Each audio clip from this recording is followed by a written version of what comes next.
Welcome to Quiet Universe, where the cosmos speaks in whispers and we listen. Tonight, we're embarking on a journey into the very heart of existence, a tale that begins in the dark voids of space and ends in explosions brighter than a billion suns. The life cycle of a star is more than just a sequence of scientific events. It's the heartbeat of the universe, pulsing with creation, transformation, and renewal. Stars are the storytellers of the cosmos, weaving tales of their fiery births, luminous lives, and spectacular ends. They forge the elements that make up everything we know, from the iron in your blood to the gold in your rings, and scatter them across the universe in their final acts. So, settle in, let the quiet surround you, and join us as we explore the stellar nurseries where stars are born, the forces that fuel their brilliance, and the mysteries that surround their deaths. This is more than a story about stars. It's a story about us, about everything, and about how the universe itself keeps spinning its endless tale. Let's begin. Stars are like the beating hearts of the universe, their light connecting us to the cosmos across unimaginable distances. To understand what they are, you first have to think about the simplest elements in existence: hydrogen and helium. These elements are the building blocks of stars, and their story begins in vast clouds of gas and dust drifting through the emptiness of space. These clouds, called nebulae, are cold and unremarkable at first glance, but given the right conditions, they become cradles for creation. Over time, these clouds start to collapse under their own gravity, as though being pulled inward by an invisible hand. As they collapse, the material at their core begins to heat up, crushed by the sheer force of gravity. It's an incredibly slow process, taking millions of years, but the transformation is monumental. The cloud fragments into denser clumps, and within those clumps, the pressure builds and temperatures soar. Imagine holding something so tightly that it begins to glow, not with fire, but with the raw energy of fusion. This is the moment a star is born. Deep inside this growing ball of gas, the temperature reaches tens of millions of degrees. At this point, nuclear fusion kicks in, a process where hydrogen atoms fuse together to form helium, releasing an immense amount of energy. This energy pushes outward, counteracting the inward pull of gravity, and a delicate balance is achieved. The star stabilizes, and its light reaches out across the universe, piercing the darkness like a beacon. From a human perspective, this light feels eternal, but in the lifespan of the cosmos, stars are fleeting, temporary guardians of their corner of the sky. Stars are not uniform. They vary widely in size, color, and brightness, each difference shaped by how much material they started with. Some are massive and burn through their fuel quickly, their lives fiery and short. Others are smaller, their energy output more restrained, allowing them to shine for billions of years. Yet no matter their size, every star serves a purpose. They forge the elements that make up everything we know: carbon, oxygen, iron, through the fusion processes in their cores. When they die, these elements are scattered into space, becoming the seeds for new stars, planets, and even life itself. It's humbling to think that the atoms in our own bodies were once forged in the heart of a star. Each twinkling point of light in the night sky is a reminder of this connection, a quiet testament to the vastness of existence and our place within it. Stars aren't just out there. They're part of us, woven into our story as much as we are into theirs. A nebula is like a celestial canvas, vast and mysterious, where the universe quietly paints its stories. From Earth, through telescopes, they appear as ethereal clouds, shimmering with faint colors, but up close, though no human has seen them this way, they are chaotic, sprawling regions of gas and dust, often spanning light years. To say a nebula is alive might be an exaggeration, but there's a restless energy about them. These are places where matter gathers and transforms, where something as simple as hydrogen atoms begin the slow journey toward becoming stars, planets, and eventually the very life that gazes back at the heavens. Nebulae are born from both destruction and creation. Some arise when massive stars end their lives in cataclysmic supernovae, scattering their material across space like a final exhale. Others are the quiet remnants of ancient stars that have cast off their outer layers, leaving their cores exposed. And then there are the primordial nebulae, the untouched relics of the universe's beginning, holding within them the purest elements formed in the wake of the Big Bang. These nebulous regions may seem still to us, but they are dynamic places governed by gravity and turbulence. Over millions of years, the random motion of gas and dust begins to coalesce, pulled together into denser pockets that whisper of something more. In the densest parts of a nebula, the beginnings of life as a star take shape. It's not an orderly process. It's a battle between forces where gravity pulls inward relentlessly, while turbulence and radiation push outward. The gas compresses, heats, and collapses under its own weight, as though surrendering to an inevitable destiny. Eventually, the core of this mass ignites under immense pressure, and a star is born, its light piercing the shroud of the nebula that once hid it. It's poetic, almost human in a way. Out of chaos, something luminous emerges. But a nebula doesn't just create stars, it's also a sculptor of worlds. The leftover material that isn't consumed by the newborn star swirls around it, forming disks of dust and gas. Over time, these disks give birth to planets, moons, and asteroids. Even comets, the icy messengers that visit our skies, owe their existence to the remnants of these stellar nurseries. Every nebula is, in essence, a birthplace, not just for stars but for entire systems, the likes of which might someday hold life. To think about nebulae is to consider our origins. The atoms in our bodies, the air we breathe, the ground beneath our feet. All of it once floated in such clouds, waiting for the right conditions to come together. In that way, nebulae are not just distant phenomena. They are part of our shared history, silent witnesses to the cycles of destruction and rebirth that define the universe. When we look at images of them, we're not just seeing gas and dust. We're glimpsing the moments that led to everything we know and everything we are. Within the sprawling chaos of a nebula, something extraordinary begins to happen. Something that feels almost inevitable, as if the universe itself cannot resist the pull of creation. The gas and dust that seem so aimless, drifting for eons, suddenly find purpose under the quiet influence of gravity. Imagine this cloud, vast and cold, carrying all the potential for light, yet remaining shrouded in shadow. Over time, small irregularities in its density start to act like seeds, drawing surrounding material closer. Bit by bit, as the gas and dust fall inward, these regions grow heavier, their gravity strengthening, pulling in more and more of the nebula around them. This process doesn't happen quickly. It's a slow, painstaking dance of matter responding to an invisible force. As the material collapses inward, it begins to spin, the way a figure skater spins faster by pulling their arms close to their body. The rotation isn't just a side effect. It's a critical part of the process, creating a flattened disk of swirling material around the center. In that central core, where the pressure is the greatest, temperatures start to climb. What was once cold and diffuse now becomes dense and hot, like a furnace beginning to roar to life. This is the birth of a protostar, a star that hasn't yet begun to shine but holds all the ingredients it needs. At this stage, the protostar is like an embryo, growing but not fully formed. It's cocooned in the remnants of the nebula, surrounded by layers of gas that continue to fall inward, feeding it, making it heavier and hotter. The heat comes from gravitational energy, as the material falling inward converts its motion into thermal energy. The core glows faintly, not from nuclear fusion but from this intense heat, a promise of the brilliance to come. It's chaotic and turbulent. Powerful jets of gas shoot out from the poles of the protostar, clearing away some of the surrounding material and announcing its presence to the universe.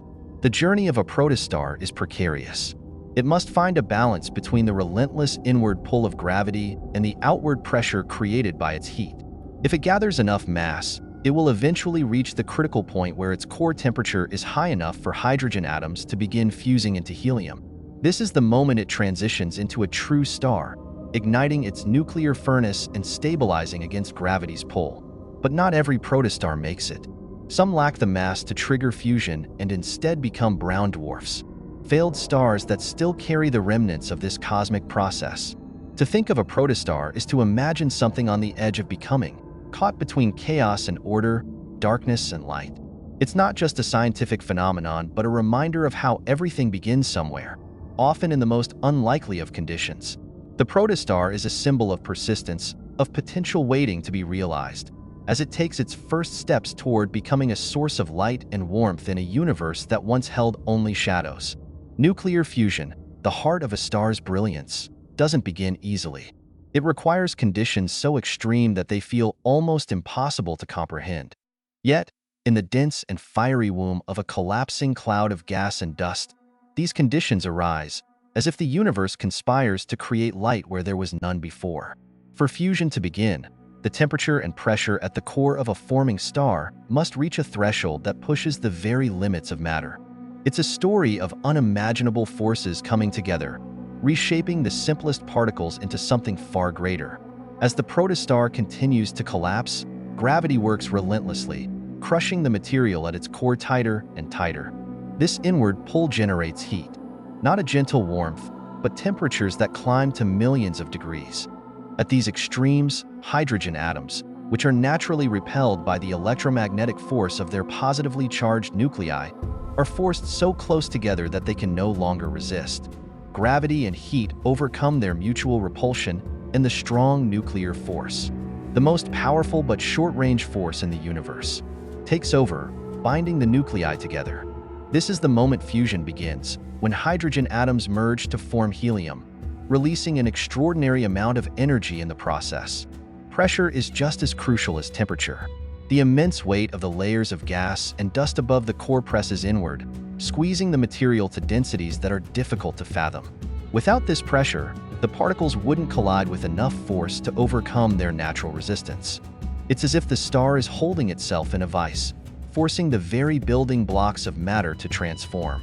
This balance between pressure and gravity is delicate, almost like walking a tightrope.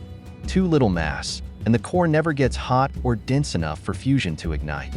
Too much, and the star may collapse too quickly, tearing itself apart before it has a chance to stabilize. The process doesn't happen all at once. It's a slow, almost hesitant ignition. The first few fusion reactions send ripples of energy through the core, increasing the temperature further and setting off a chain reaction. As more hydrogen fuses into helium, the energy released pushes outward, creating a force that counteracts the inward pull of gravity. This is the moment a star stabilizes, achieving the delicate equilibrium that allows it to shine steadily for millions or even billions of years. To think of nuclear fusion is to recognize the incredible tension and balance that makes a star possible. It's not just about temperature or pressure, but the interplay of forces that seem almost contradictory. Gravity pulling everything inward while the energy from fusion pushes outward. In the heart of this struggle, light is born, illuminating not just the universe but the interconnectedness of all things. Fusion is the reason stars shine, the source of the elements that make life possible, and a reminder that the most profound transformations often come from the most intense conditions. The main sequence phase of a star's life is like its adulthood, a time of stability and balance where it shines steadily and fulfills its purpose as a source of light and energy. It's a phase that begins once the star has achieved a delicate equilibrium. The outward pressure created by the energy of nuclear fusion perfectly counteracts the relentless inward pull of gravity.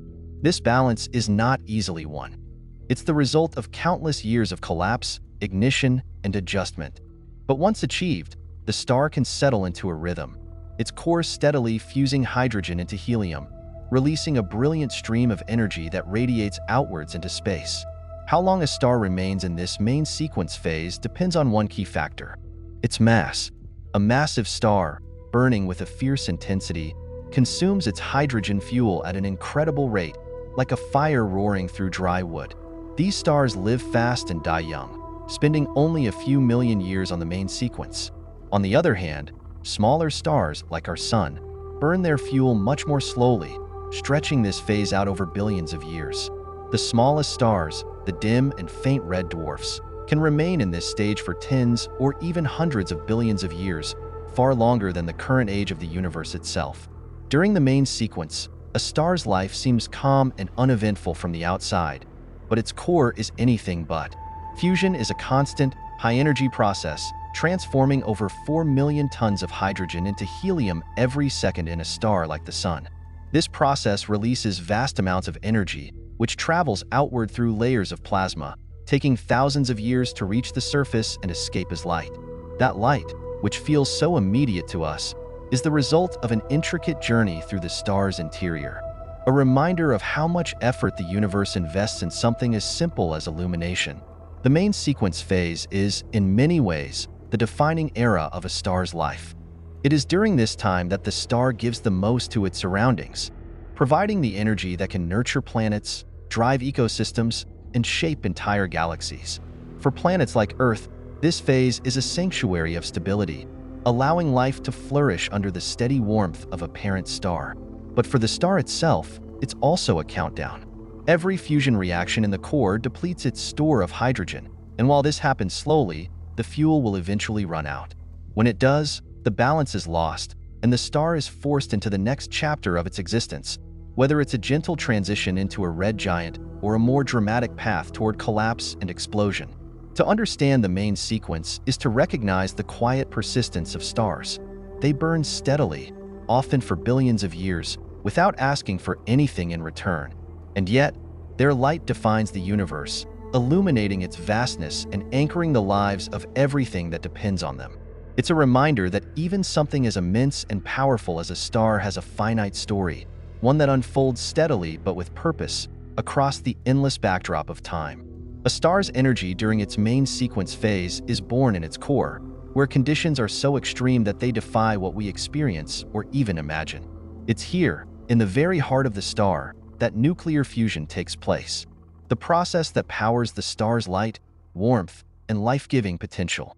At the core, temperatures soar to millions of degrees, and the pressure is so immense that atoms are crushed together, forced to interact in ways they normally wouldn't.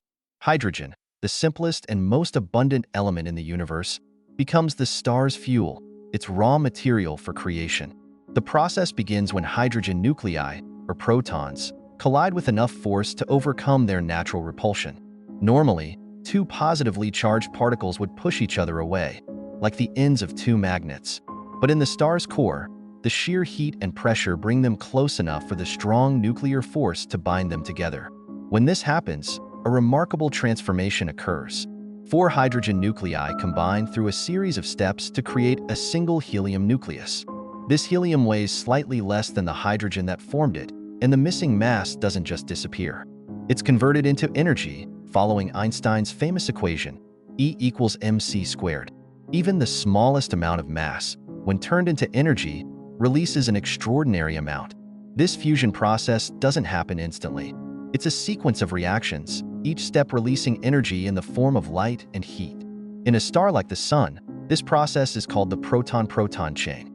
It's a slow and steady mechanism, with each individual reaction happening on an atomic scale. Yet the sheer number of particles involved means that the energy output is colossal. The energy travels outward from the core in the form of photons, but these photons don't escape the star easily. They are absorbed and re-emitted countless times, bouncing around inside the star for thousands of years before finally reaching the surface and escaping as the light we see. This energy serves a greater purpose than simply lighting up the sky. It creates an outward pressure that balances the inward pull of gravity, keeping the star stable. Without this balance, the star would collapse under its own weight. In this way, fusion is not just the source of a star's energy, but its very heartbeat, the force that allows it to exist in its luminous form for millions or billions of years. The energy radiates out into space, traveling across unimaginable distances, and when it finally reaches us, it's transformed into life, fueling the ecosystems of Earth, driving photosynthesis, and warming our world. The energy a star produces during its main sequence phase is more than just a product of physics. It's the reason the universe looks the way it does. It's why galaxies shimmer, why planets are warm enough for life, why we have light to see and elements to build with. The process is relentless yet delicate, a testament to the balance that underpins everything. In every ray of starlight, there's a story of transformation, of simple hydrogen becoming something more, of the universe finding a way to take its most basic ingredients and create wonder. The lifespan and evolution of a star are written in its mass, as if the very essence of its being is determined from the moment it begins to form. Mass dictates everything: a star's brightness, its temperature, its path through life, and ultimately its death. A massive star lives fast and burns bright, consuming its fuel with reckless abandon, while a smaller star moves through time with patience, stretching its resources over billions of years. It's a stark contrast, like a candle burning at both ends versus a single flame that flickers steadily through the night. In the beginning, the amount of gas and dust a forming star gathers from its nebula decides its fate. A star with immense mass ignites with a ferocity that leaves no room for subtlety. Its core burns so hot and its gravity is so intense that it consumes its hydrogen fuel in a fraction of the time a smaller star would. The energy it radiates is dazzling, but this brilliance comes at a cost. When the hydrogen in its core is exhausted, the star quickly moves on to fusing heavier elements like helium, carbon, and even iron, racing through each phase as if aware that its time is limited. The end for such a star is violent. A supernova explosion that scatters its elements into space, leaving behind a dense neutron star or a black hole, depending on how much mass remains. Smaller stars, on the other hand, live quieter, longer lives.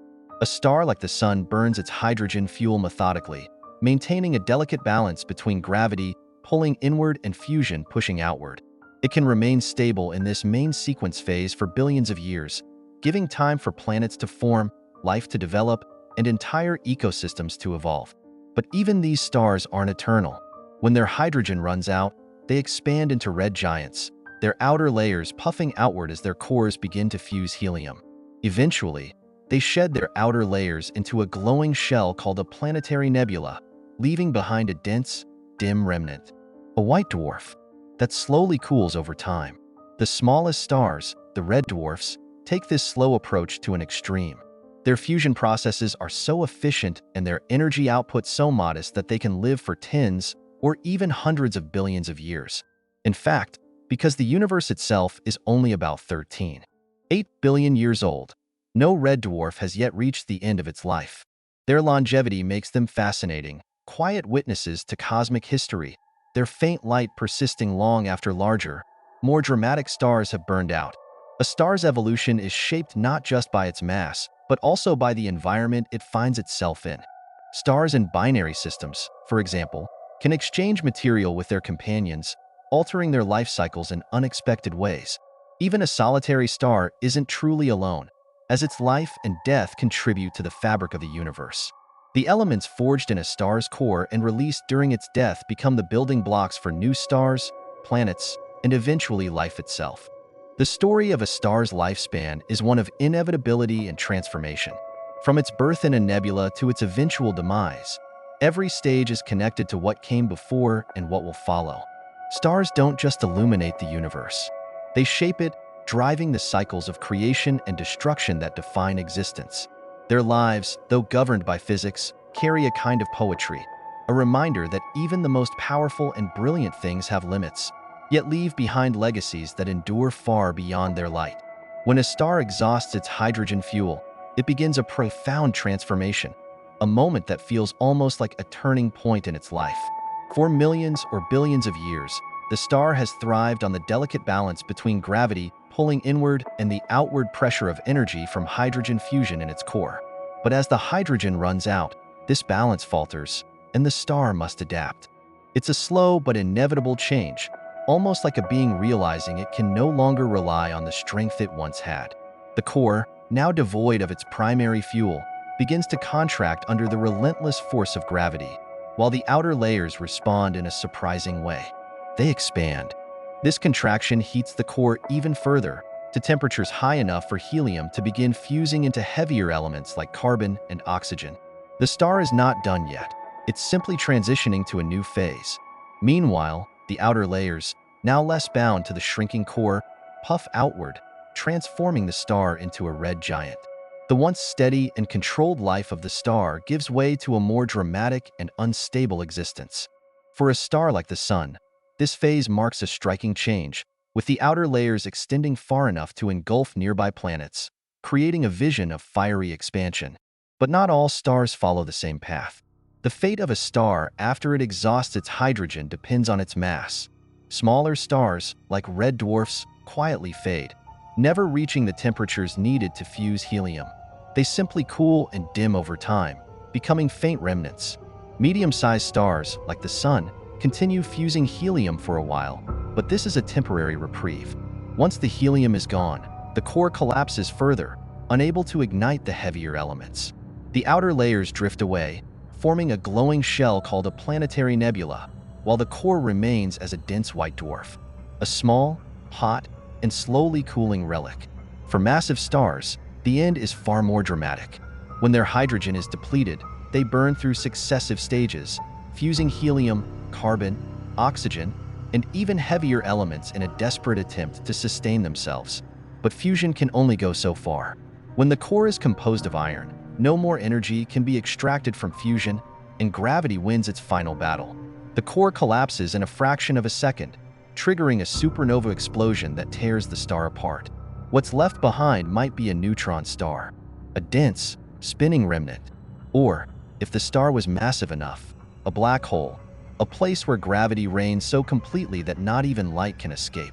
When a star exhausts its hydrogen, it's not just the end of a chapter but the beginning of something new. The material it casts off during its death spreads out into space, enriching the cosmos with the elements forged in its heart. These elements become the seeds of new stars, planets, and eventually life itself. It's a reminder that even in its final moments, a star is a creator, leaving behind the raw materials for the universe to begin its cycle of birth and transformation once more. The transition of a star into a red giant or red supergiant phase is a dramatic transformation, as if the star is stretching itself to its limits in a final act of defiance against the inevitable. After spending millions or billions of years quietly fusing hydrogen in its core, maintaining a delicate balance between gravity and outward pressure, the star reaches a tipping point.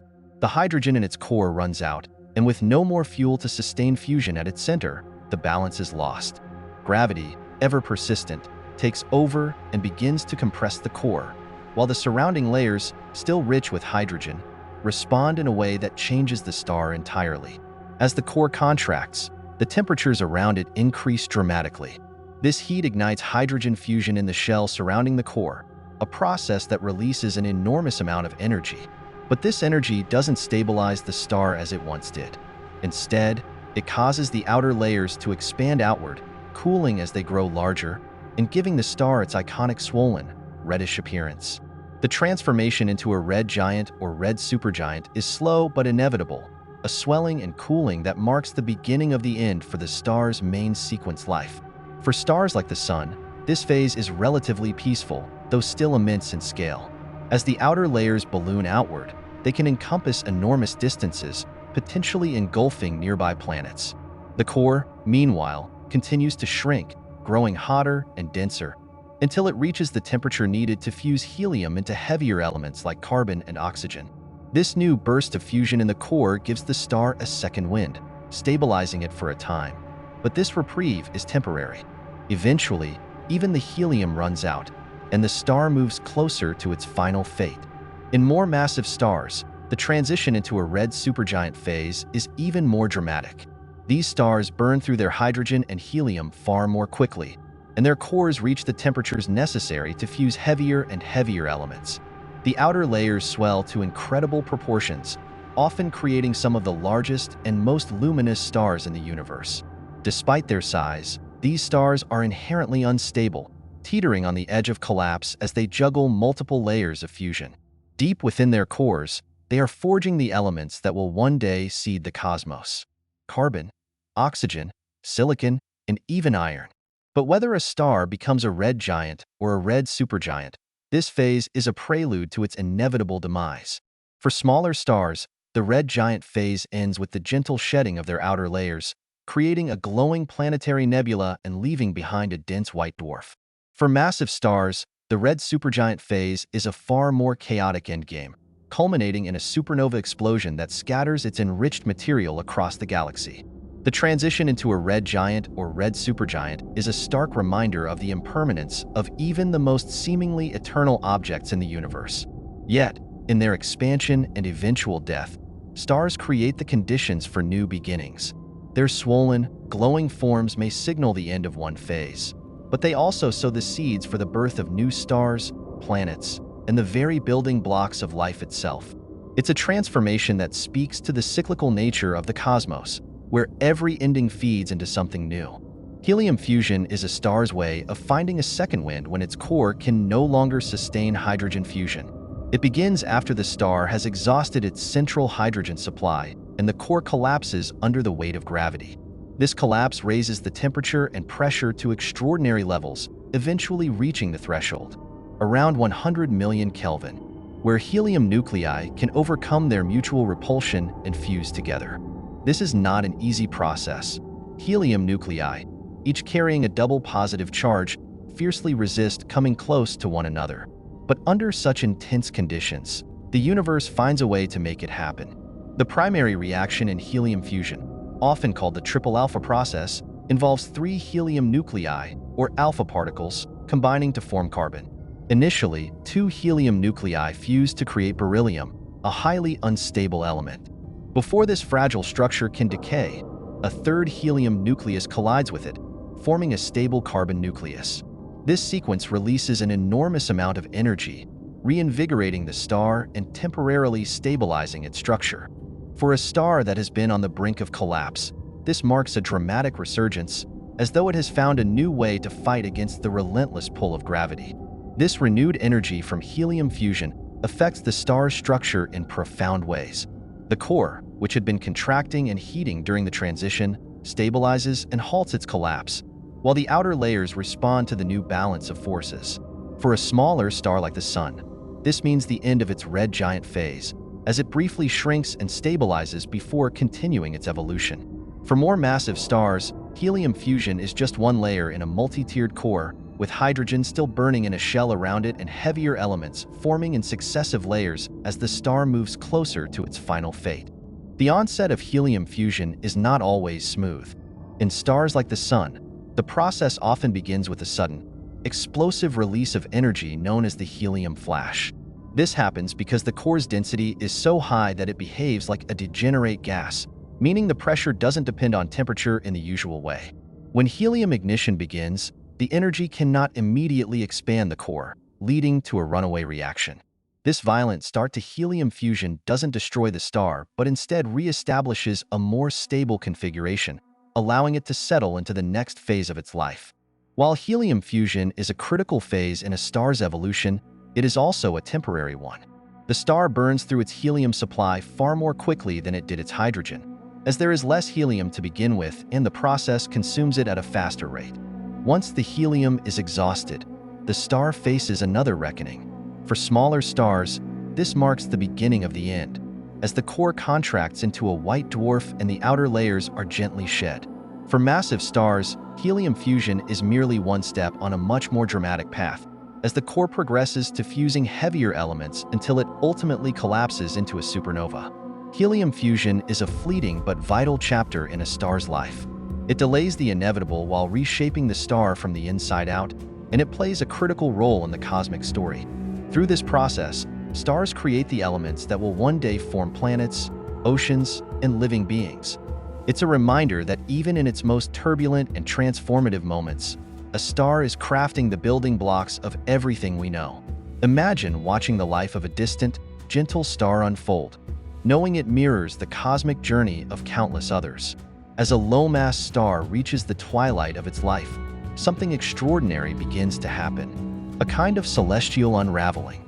For billions of years, this star quietly fused hydrogen into helium in its core, glowing with a steady, warm light. But eventually, the fuel runs out, and the delicate balance that held the star stable is disrupted. Gravity starts to take hold, squeezing the star's core while its outer layers begin to drift away. It's as if the star, weary from eons of relentless energy production, finally releases its grip on its outer self, letting go in a brilliant act of cosmic surrender. The planetary nebula phase is this remarkable moment of transition, a fleeting spectacle in the vast timeline of the universe. The outer layers of the star, composed of gas and dust, are expelled into space, creating a stunning, glowing shell. Ultraviolet radiation from the hot, exposed core ionizes this expanding cloud, causing it to emit vibrant colors that ripple through the darkness. To an observer, these colors and shapes might resemble delicate rings, bubbles, or even complex, abstract patterns, each nebula a unique masterpiece. It's a silent yet striking display, a star's way of expressing its finale in vivid detail.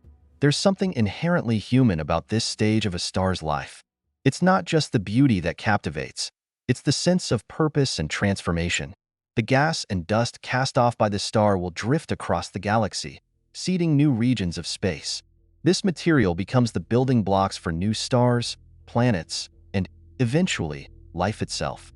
It's a poignant reminder that endings are not absolute. They carry the promise of renewal and creation. Even in death, the star contributes to the cosmic dance, a quiet testament to the interconnectedness of everything. As the planetary nebula phase concludes, the star's core, a dense, white-hot remnant, remains behind as a white dwarf. It will shine faintly for billions of years, cooling slowly until it becomes a cold, dark ember of its former self. But by then, the star's legacy will be written across the cosmos, its expelled layers merged into the fabric of new beginnings. There's a bittersweet beauty in witnessing this cycle, a reminder of the impermanence of even the most constant-seeming things, and the enduring creativity of the universe. Picture a star, perhaps like our own sun, spending its life quietly burning in the vastness of space. It's been doing this for billions of years, a steady, patient rhythm of turning hydrogen into helium in its core. But nothing in the universe lasts unchanged forever. Over time, the hydrogen begins to run out, and the star starts to shift. Imagine it as a living thing, one that has reached a point where it can no longer keep up with the same relentless pace. It begins to adapt, transforming itself as best it can, trying to hold on to its essence. As the core runs out of hydrogen, it contracts under the immense pull of gravity. The outer layers, no longer balanced by the heat and pressure from within, expand outward, turning the star into a red giant. It swells to hundreds of times its original size, a fiery, bloated form that belies its internal struggles. In this phase, the star is a paradox, a grand, luminous presence that's also inherently fragile. Deep inside, it begins fusing helium into carbon and oxygen, a desperate attempt to stave off its inevitable decline. For a while, it works. The core burns hotter, the outer layers continue to glow, and the star carries on, but the clock is ticking. Eventually, even the helium runs out. The fusion stops. Without the energy to counteract gravity, the core collapses further. The outer layers, no longer held in place, are cast off into space in a radiant farewell. What remains is a stark, naked core. A white dwarf, small yet incredibly dense, glowing faintly from the residual heat of its former life. There's a quiet dignity to this end, as if the star accepts its fate without protest. It no longer burns with the fire of fusion, but still holds the memory of its past in the soft, fading light it emits. And yet, this story is not just about an ending. The material the star shed during its red giant phase enriches the surrounding space with elements like carbon and oxygen, elements that may one day form planets, oceans, and even living beings. In that sense, the star doesn't simply vanish. It leaves behind a legacy, a piece of itself scattered into the universe, waiting to begin again in another form. The white dwarf, too, remains for eons, a silent witness to the passage of time, cooling ever so slowly as it drifts through the cosmos. Its transformation is complete, and though it may seem small and unassuming, it is a monument to resilience, a quiet reminder that even the end of one thing can be the beginning of another. A white dwarf is the remnant of a star that has exhausted its fuel, a small, dense core left behind after the grandeur of its earlier phases has faded. Imagine it as a retired artisan, no longer creating but still carrying the essence of its craft in its quiet existence. When a star becomes a white dwarf, it no longer has the nuclear reactions that once powered its brilliance. Instead, it glows faintly with the residual heat from its former life, like the embers of a fire that once roared. But this heat is finite, and over time, it begins to dissipate. The journey of a white dwarf is one of cooling and dimming. At first, it radiates a soft, steady light, shining with the residual warmth left from the collapse of its parent star. It is incredibly dense, with a mass comparable to the Sun, but compressed into a size no larger than Earth. This density makes it a strange and fascinating object, a remnant of stellar might bound into a space so small it almost defies comprehension. Yet, as the eons pass, its light begins to fade. It cools slowly, shedding energy into the cold void of space. It's not a dramatic process. There's no explosion or sudden change, just an unhurried drift into darkness.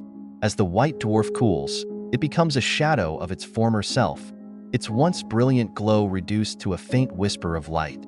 This process takes billions, perhaps even trillions, of years. Timescales so vast they stretch the imagination. Eventually, it reaches a point where it no longer emits any visible light or heat. It becomes a black dwarf, an inert, frozen relic of its stellar past. But the universe itself may not yet be old enough for black dwarfs to exist. They remain a theoretical concept, the distant endpoint of a white dwarf's evolution. There's a poignant beauty in this quiet fate. The white dwarf carries the memory of its star's life, holding within it the elements forged during the star's active years. Though it no longer shines, it persists, a silent testament to the forces that shaped it. It may wander the galaxy, unchanging, for as long as the universe itself endures. In a way, it's a reminder that even in stillness, there is history and meaning, a trace of the brilliance that once was. A massive star's life after the main sequence is a story of immense power and inevitable collapse, a struggle between creation and destruction. After spending millions of years fusing hydrogen into helium in its core, a process that defines its stable main sequence phase, the star begins to change as its hydrogen supply dwindles. Without enough hydrogen to sustain fusion, the core starts to contract under gravity's relentless pull, while the outer layers expand and cool. The star transforms into a red supergiant, a behemoth hundreds of times larger than its original size. To an observer, it would appear as a vast, fiery presence in the sky, its light still intense but tinged with the foreboding of what's to come. Inside, the core becomes a cauldron of nuclear reactions. Helium begins to fuse into heavier elements like carbon and oxygen, and as these fuels are consumed, the core continues to collapse, driving temperatures and pressures even higher. The star begins layering itself like an onion, with different fusion processes occurring in concentric shells. Each layer produces progressively heavier elements: neon, silicon, and finally iron. Iron, however, is a dead end. Unlike lighter elements, it cannot release energy through fusion. The star has reached the limit of what it can create, and with nothing left to counteract gravity, its fate is sealed. When the iron core grows too massive to support itself, it collapses in an instant, triggering one of the most violent events in the universe: a supernova. The outer layers of the star are ejected in an explosion of light and energy, a spectacle so bright it can outshine an entire galaxy for a brief moment. To witness it would be awe-inspiring and humbling, as if the cosmos itself were roaring in defiance of the star's collapse. The ejected material races outward, enriching the surrounding space with elements like gold, silver, and uranium, building blocks for future stars, planets, and even life. What remains after the supernova depends on the star's original mass. If the core's mass is below a certain threshold, it becomes a neutron star, a city-sized object of incredible density where matter is compressed to the point that protons and electrons merge into neutrons. If the core is even more massive, it collapses further into a black hole, an object so dense that not even light can escape its gravitational pull. Both outcomes are profound, representing the extremes of physics and the mysteries of the universe. The life of a massive star after the main sequence is a vivid, almost theatrical narrative of transformation, destruction, and rebirth. Its death is not an end but a new beginning, seeding the cosmos with the elements necessary for future creation. It's a powerful reminder of the cycles that govern the universe, where even the mightiest stars are fleeting players in an eternal story. A supernova is one of the universe's most dramatic and awe-inspiring events. A stellar death so powerful it reshapes the cosmos around it. Imagine a star, massive and ancient, having spent its life forging the elements within its core, burning with a ferocity that defies comprehension. For millions, perhaps billions of years, it has balanced the inward pull of gravity with the outward pressure from nuclear fusion, maintaining a delicate equilibrium. But that balance cannot last forever, and when it fails, the result is both catastrophic and transformative. There are two main ways a supernova can occur, each a distinct yet equally monumental process. In the first scenario, a white dwarf, a dense remnant of a smaller star, pulls material from a nearby companion star in a binary system.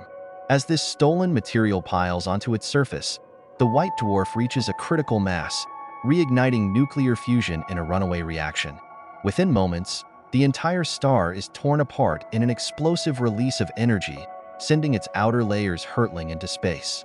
This type of supernova, known as a type I, is a beacon of light in the vast darkness, shining with a consistent brightness that makes it a crucial tool for measuring cosmic distances. The second, and perhaps more vivid, type of supernova comes from the collapse of a massive star. As the star exhausts its nuclear fuel, its core becomes dominated by iron, a dead-end element that can no longer sustain the fusion process. Without the outward pressure of fusion to counteract gravity, the core collapses in on itself with unimaginable force. In an instant, the star's outer layers rebound off the collapsing core, creating a shockwave that tears the star apart. This is a core collapse supernova, and it is an event of staggering energy, briefly outshining entire galaxies. The aftermath of a supernova is as fascinating as the event itself. The expelled material races outward, forming nebulae rich with elements like carbon, oxygen, and iron, the very ingredients for planets, oceans, and life. Meanwhile, the core of the star may be compressed into a neutron star, a city-sized object of mind-boggling density, or, if the star was massive enough, a black hole, a region where gravity is so intense that not even light can escape. These remnants, though silent and strange, continue to shape their surroundings, influencing the evolution of galaxies and the formation of new stars. To witness a supernova would be to see the universe at its most raw and powerful, a fleeting yet profound display of destruction and creation. It is a reminder that even in the cosmos, endings are not absolute. They pave the way for new beginnings, scattering the seeds of stars and life across the galaxy. The brilliance of a supernova fades quickly, but its legacy endures, written into the very fabric of the universe.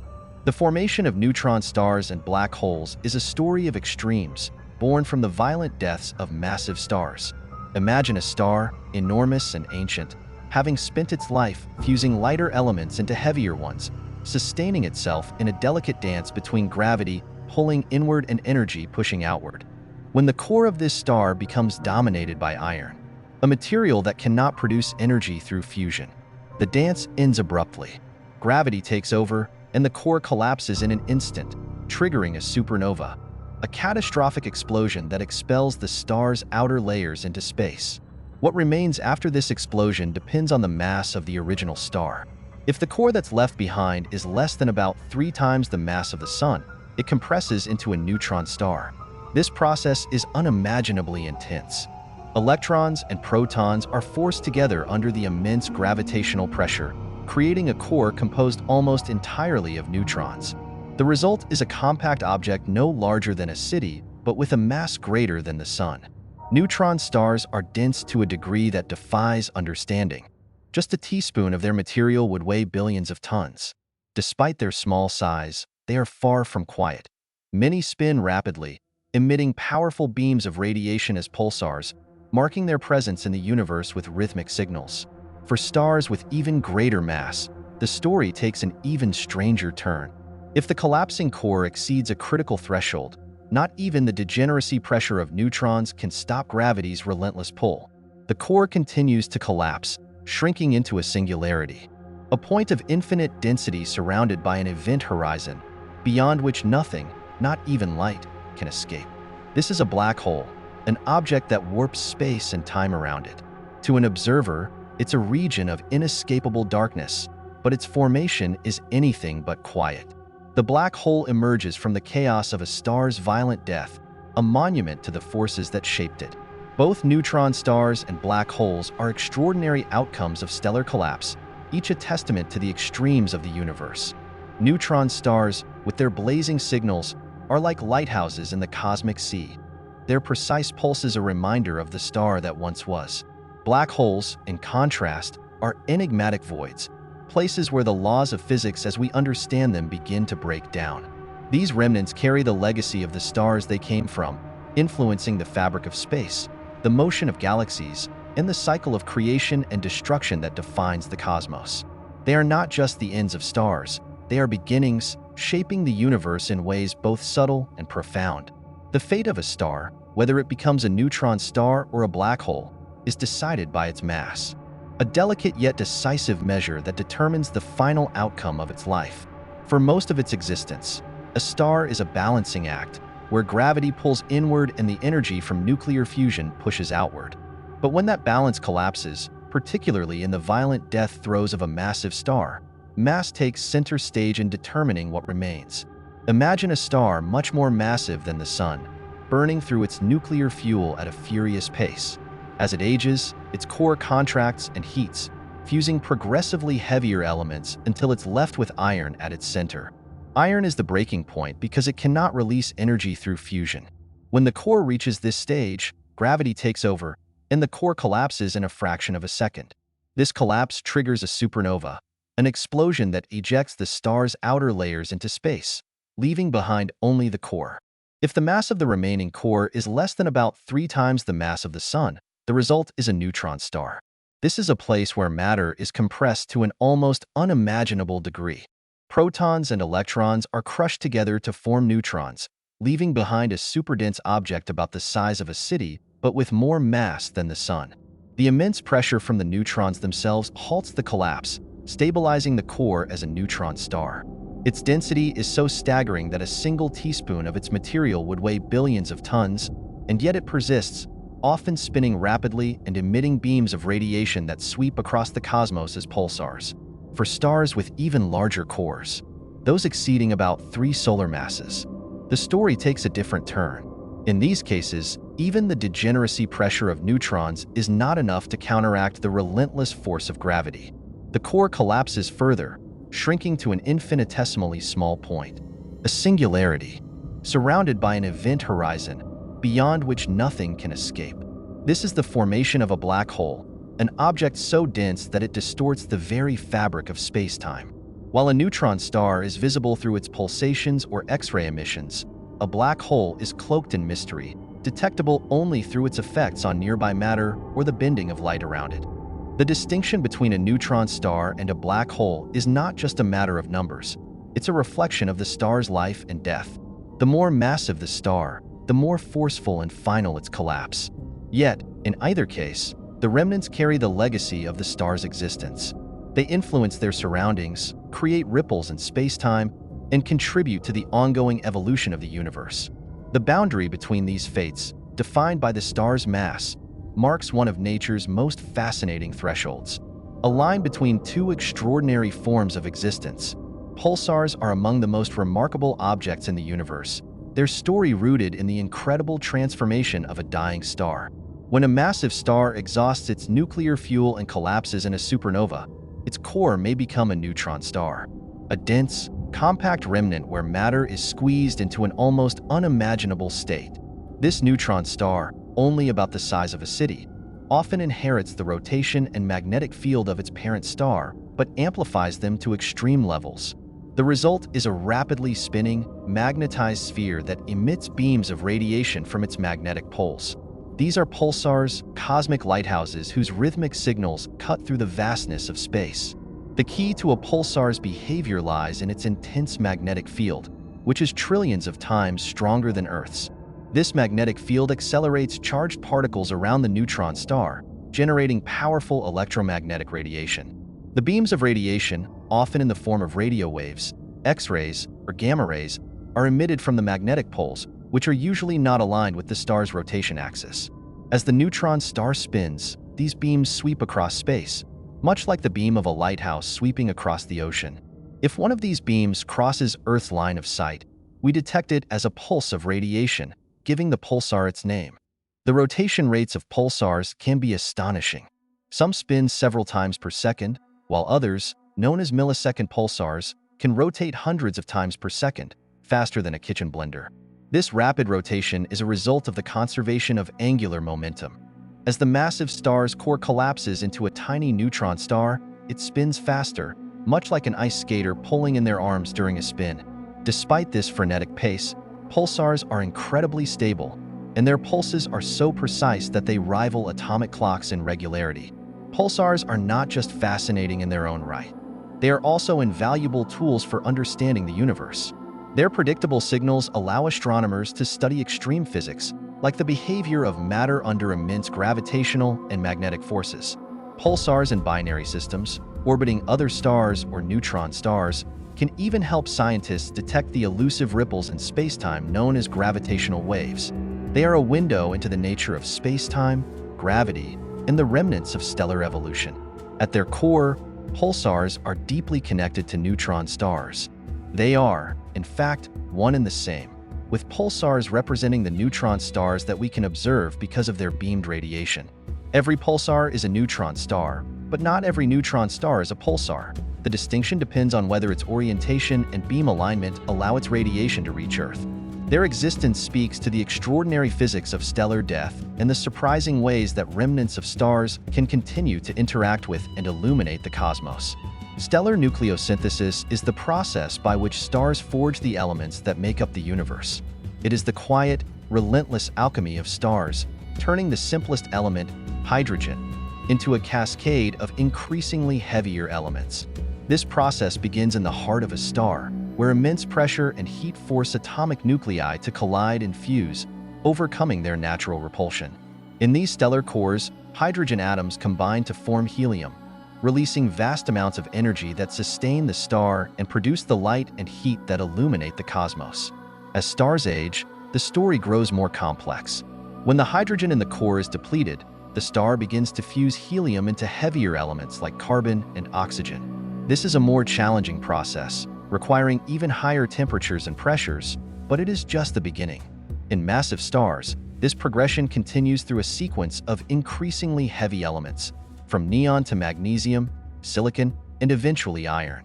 Each stage of fusion occurs in shells around the core, creating a layered structure like an onion, with lighter elements on the outside and heavier ones closer to the center. Iron is where the journey of fusion halts, a crossroads where the star faces a crisis.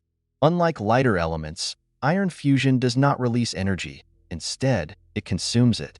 When a massive star builds up an iron core, it no longer has the means to counteract gravity's pull. This leads to the star's collapse and often results in a supernova, a violent explosion that scatters the elements created within the star across space. This is a critical moment for the universe because it spreads elements like carbon, oxygen, and even rare, heavier elements like gold and uranium into the interstellar medium, seeding the cosmos for the formation of new stars, planets, and eventually life. In addition to stellar cores, extreme environments like supernova explosions and neutron star collisions play a crucial role in creating the heaviest elements. These cataclysmic events provide the energy and conditions needed to forge elements heavier than iron, like gold, platinum, and thorium. Without these violent processes, the universe would lack the diverse array of elements necessary for complex chemistry and biology. Stellar nucleosynthesis is more than a process. It is the heartbeat of the universe's evolution. Every atom in your body heavier than hydrogen, every carbon atom in your cells, every calcium atom in your bones, every trace of iron in your blood, was forged in the core of a star or in the aftermath of a stellar explosion. It connects us to the cosmos in a tangible way, a reminder that the building blocks of life were born in the crucibles of stars and scattered across space to find their way into everything we know and are. Stars are the architects of the universe, their lives and deaths intricately tied to the birth of new stars and planets. It begins with their very existence, as they transform vast clouds of hydrogen and helium, the primordial materials of the universe, into heavier elements through nuclear fusion. Over millions or billions of years, these stars, in their cores, forge the elements that are the essential ingredients of planets, oceans, and life. But it is in their deaths that stars truly shape the next generation of celestial bodies. When a star reaches the end of its life, it releases its outer layers into space, enriching the surrounding regions with the elements it has created. A low-mass star like the Sun sheds its outer layers gently, forming a glowing planetary nebula, leaving behind a white dwarf. In contrast, massive stars end in a dramatic supernova explosion, scattering their enriched guts, carbon, oxygen, silicon, iron, and more, across vast distances.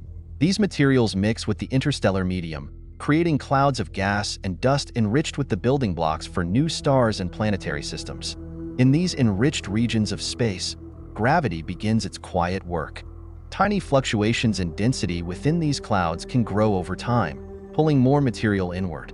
These collapsing regions eventually form dense pockets that heat up under the pressure of gravity, igniting nuclear fusion and giving birth to new stars.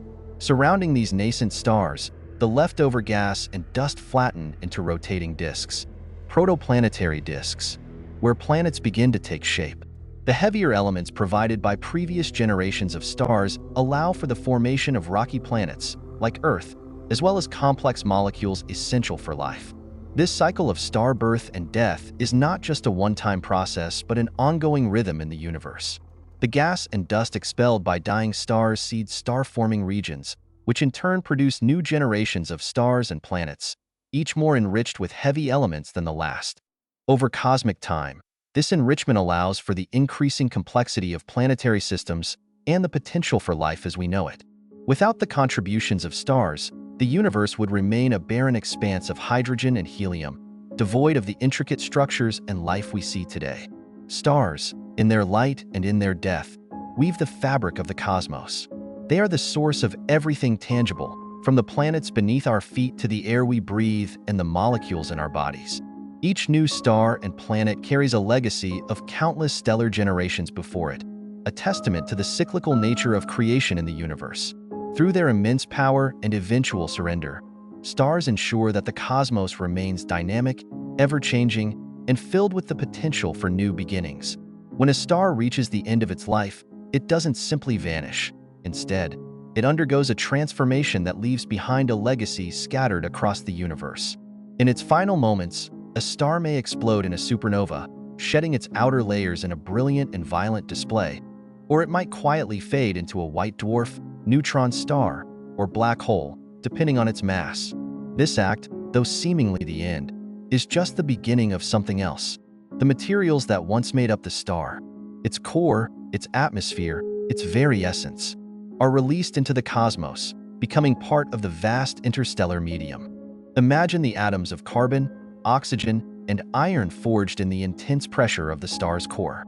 These are flung outward, traveling through the void, mingling with clouds of gas and dust that might have formed from other stars that lived and died eons ago. This stellar debris doesn't just float aimlessly. It becomes a part of something greater. Over time, under the influence of gravity, these remnants can coalesce, forming new stars, planets, and even life itself. The iron in your blood and the calcium in your bones were likely born in the heart of some long-dead star.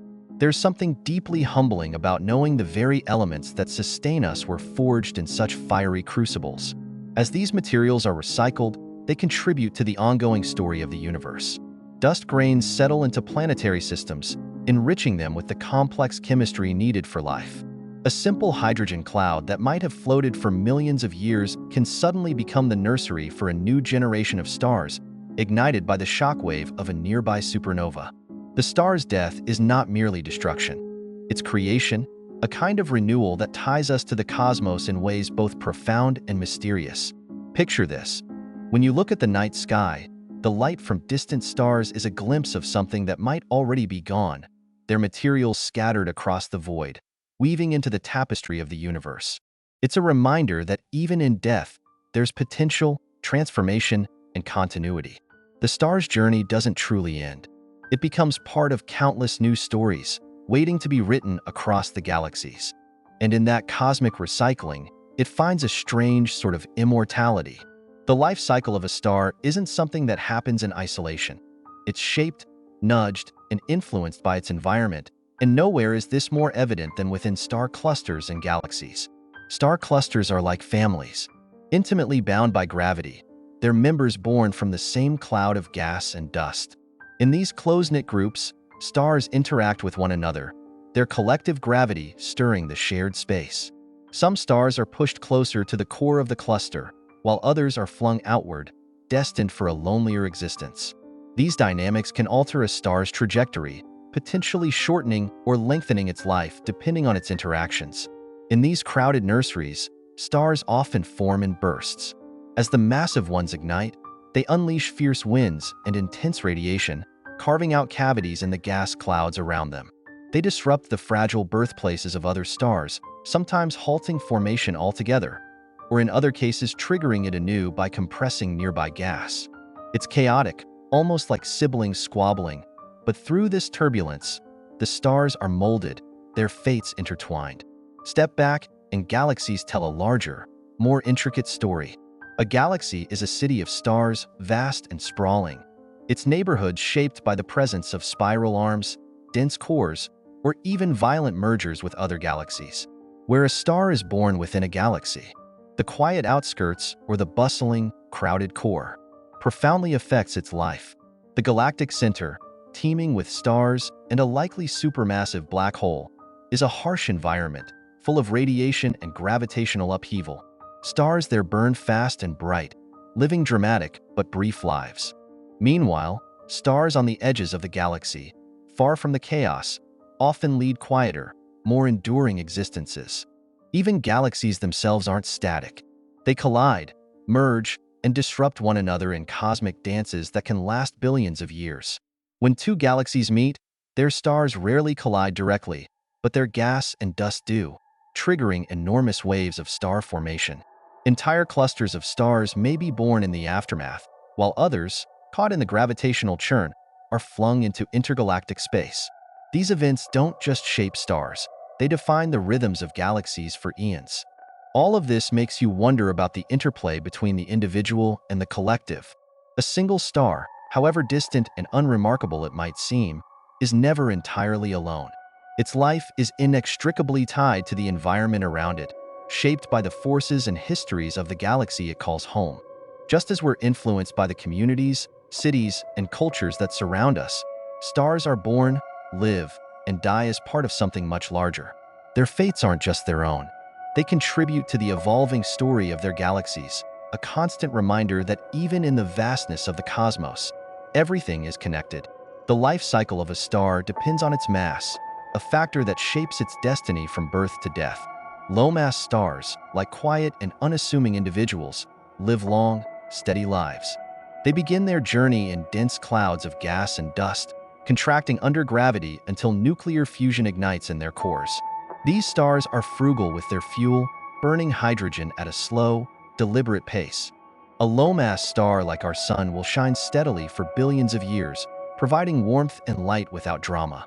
When its hydrogen runs out, it swells into a red giant, shedding its outer layers into space to form a delicate planetary nebula. What remains is a white dwarf, a hot, dense core that will slowly cool over eons, fading into obscurity. Medium-mass stars share a similar beginning, but their lives take a slightly more intense path. They burn their fuel more quickly, and as they age, their cores become hotter and denser, allowing them to fuse heavier elements like helium into carbon and oxygen. These stars also swell into red giants, but their final act can be more dramatic. Instead of quietly shedding their outer layers, they might lose mass in powerful, pulsating winds. The result is the same, a white dwarf. But the journey there is marked by more turbulence. Medium-mass stars are like people who live at a steady pace but experience intense moments of change before settling into quiet old age. High-mass stars, on the other hand, live fast and die young. These are the cosmic overachievers, burning through their hydrogen at a furious rate, glowing brightly and hotly. They live for millions, not billions, of years, but what they lack in longevity, they make up for in drama. As their cores run out of fuel, they fuse heavier and heavier elements. Helium, carbon, oxygen, all the way to iron. This process cannot go on forever, and when it reaches iron, the star's core can no longer support itself.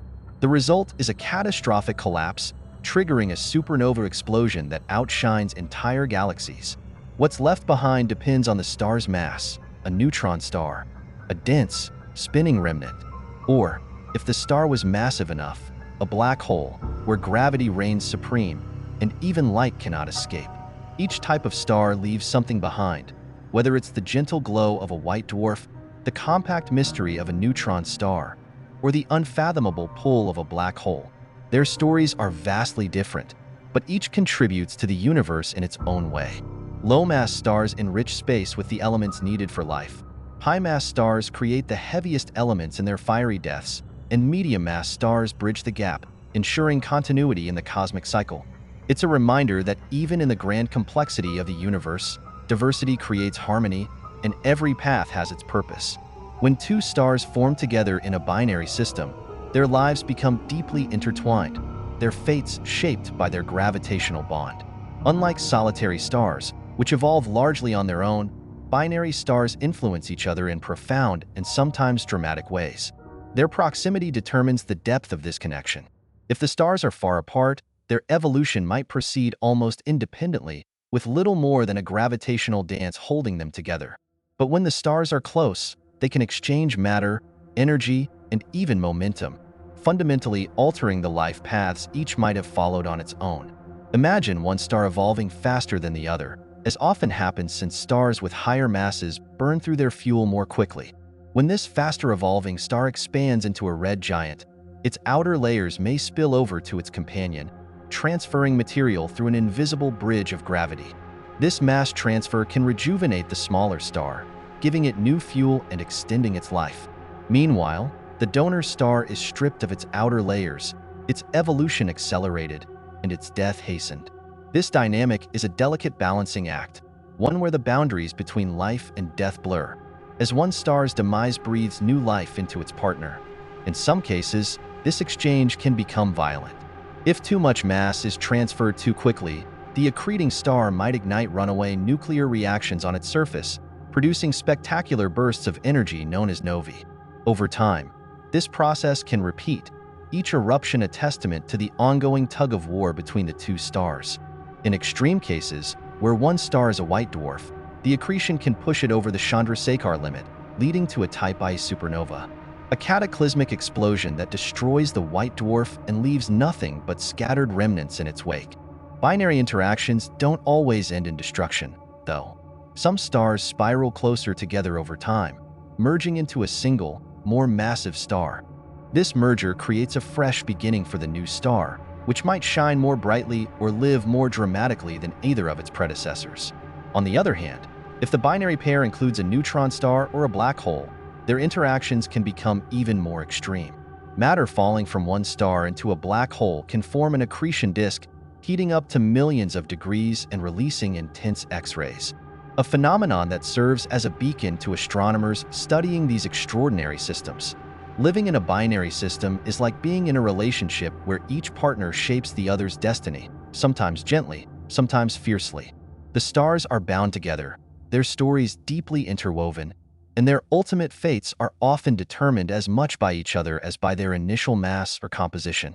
These systems remind us that no star, even in the vast loneliness of space, exists entirely in isolation. Relationships, whether cosmic or human, have the power to transform and redefine the paths we thought we were destined to follow. The Hertzsprung-Russell diagram is like a map of a star's life, a way to see where a star is, where it's been, and where it's heading. It's not just a graph. It's a story told through light and temperature, showing how stars evolve over time. On one axis, you have luminosity, the brightness of a star, which speaks to how much energy it's pouring out into the universe. On the other axis, you have temperature, linked to the star's color and its surface activity. Plot a star's position on this diagram, and you get an immediate sense of its current state and even hints about its past and future. Imagine a young star, fresh from the dense cocoon of a stellar nursery.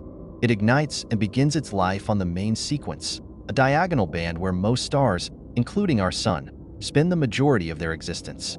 This is where nuclear fusion stabilizes the star, creating a balance between the outward pressure of energy and the inward pull of gravity. But the story doesn't stop there. Over time, as the star uses up its hydrogen fuel, it moves off the main sequence. Its position on the Hertzsprung-Russell diagram shifts, tracing a path that reveals its transformation. For low-mass stars, the journey takes them to the red giant region, where they swell in size and cool in temperature, glowing with a reddish hue. High-mass stars, on the other hand, take more dramatic paths, racing through phases of intense fusion and sometimes ending in supernova explosions, leaving behind neutron stars or black holes. The Hertzsprung-Russell diagram captures all of this in a single view, showing not just the star's current state but the broader context of how stars of different masses evolve. What makes the diagram truly remarkable is how it links stars across time. A cluster of stars, for example, can be plotted together, and their positions reveal the cluster's age. Younger clusters have most of their stars on the main sequence, while older clusters show stars that have already evolved into red giants or even white dwarfs. It's like watching a family photo of stars taken at different points in their lives, each one revealing a piece of the puzzle. The Hertzsprung-Russell diagram isn't just a tool for astronomers. It's a bridge between data and understanding. It takes the overwhelming diversity of stars in the universe and organizes them into patterns, making sense of their lifetimes and relationships. In a way, it's a reminder of how connected the cosmos is, how the light of a single star can reveal the workings of the entire galaxy.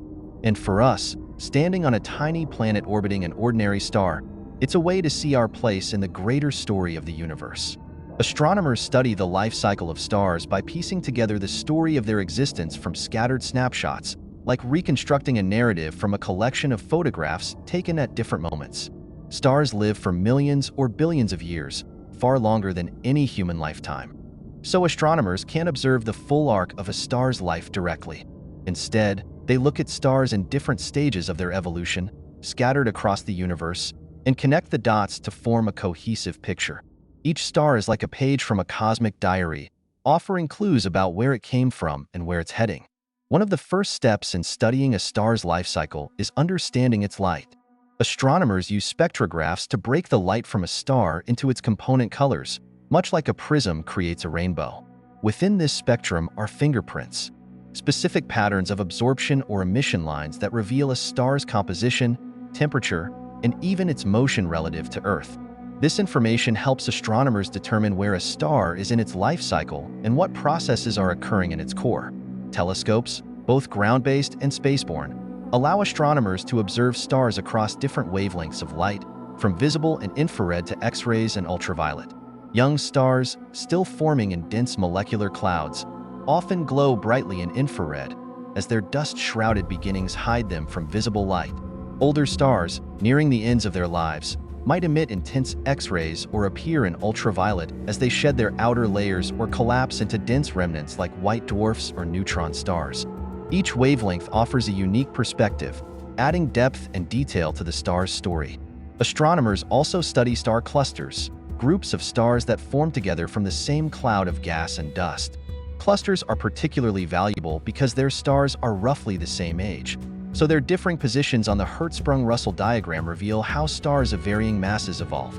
By comparing clusters of different ages, astronomers can essentially watch the life cycle of stars play out in a single glance, from youthful main-sequence stars to aged red giants and fading white dwarfs. Supernovae, explosive deaths of massive stars, offer another window into stellar life cycles. These cataclysmic events are rare in any given galaxy, but by observing distant galaxies, astronomers can catch them frequently enough to study their mechanics and aftermath. The remnants left behind, such as neutron stars or black holes, provide a glimpse of what happens when a star's life ends in spectacular fashion. Simulations and models also play a crucial role. Using the principles of physics, astronomers create computer models to simulate the processes within a star's core, where extreme temperatures and pressures drive nuclear fusion. These models help fill in the gaps between what can be observed and what must be inferred, offering a theoretical framework for understanding the unseen moments of a star's life. In the end, studying the life cycle of stars is an exercise in patience, imagination, and collaboration. Each star observed, each spectrum analyzed, and each supernova documented adds another piece to a vast cosmic puzzle.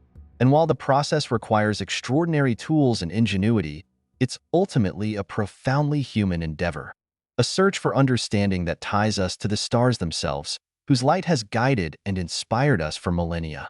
The ultimate fate of the universe is deeply intertwined with the life cycle of stars, as they are both the creators and destroyers of the elements that shape cosmic evolution. Stars have been the engines of transformation since the universe began, converting simple hydrogen and helium into the heavier elements that form planets, life, and everything we see. But their lives, no matter how dramatic or enduring, are finite, and as the universe ages, the story of stars becomes one of gradual decline and eventual stillness. In the current era, new stars are born from vast clouds of gas and dust, fueled by the remnants of older generations of stars. This cycle of birth, life, and death has defined the universe for billions of years. However, this process depends on the availability of raw materials. Over time, as stars consume the hydrogen that fuels their fusion and as galaxies exhaust their reservoirs of gas, the formation of new stars will slow. Eventually, it will cease altogether.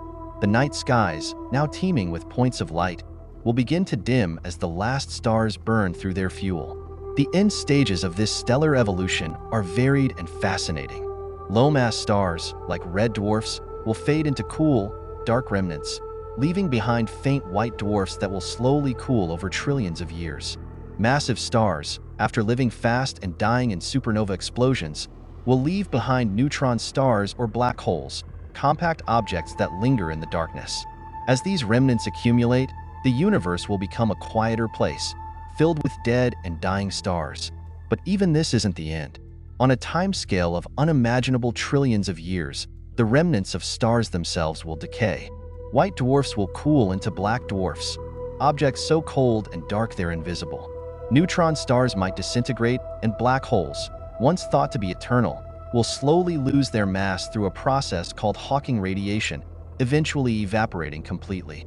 The universe will become a vast, empty expanse with only faint whispers of energy left behind. This ultimate future is often called the heat death or big freeze. Without new stars forming, without heat and light being generated, the universe will reach a state of maximum entropy.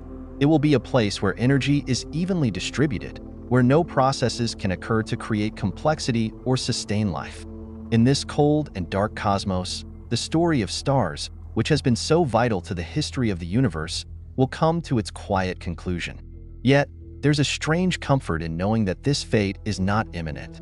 We are living in a golden age of the universe, where stars still burn brightly, galaxies still collide and evolve, and life, however rare, has the opportunity to exist.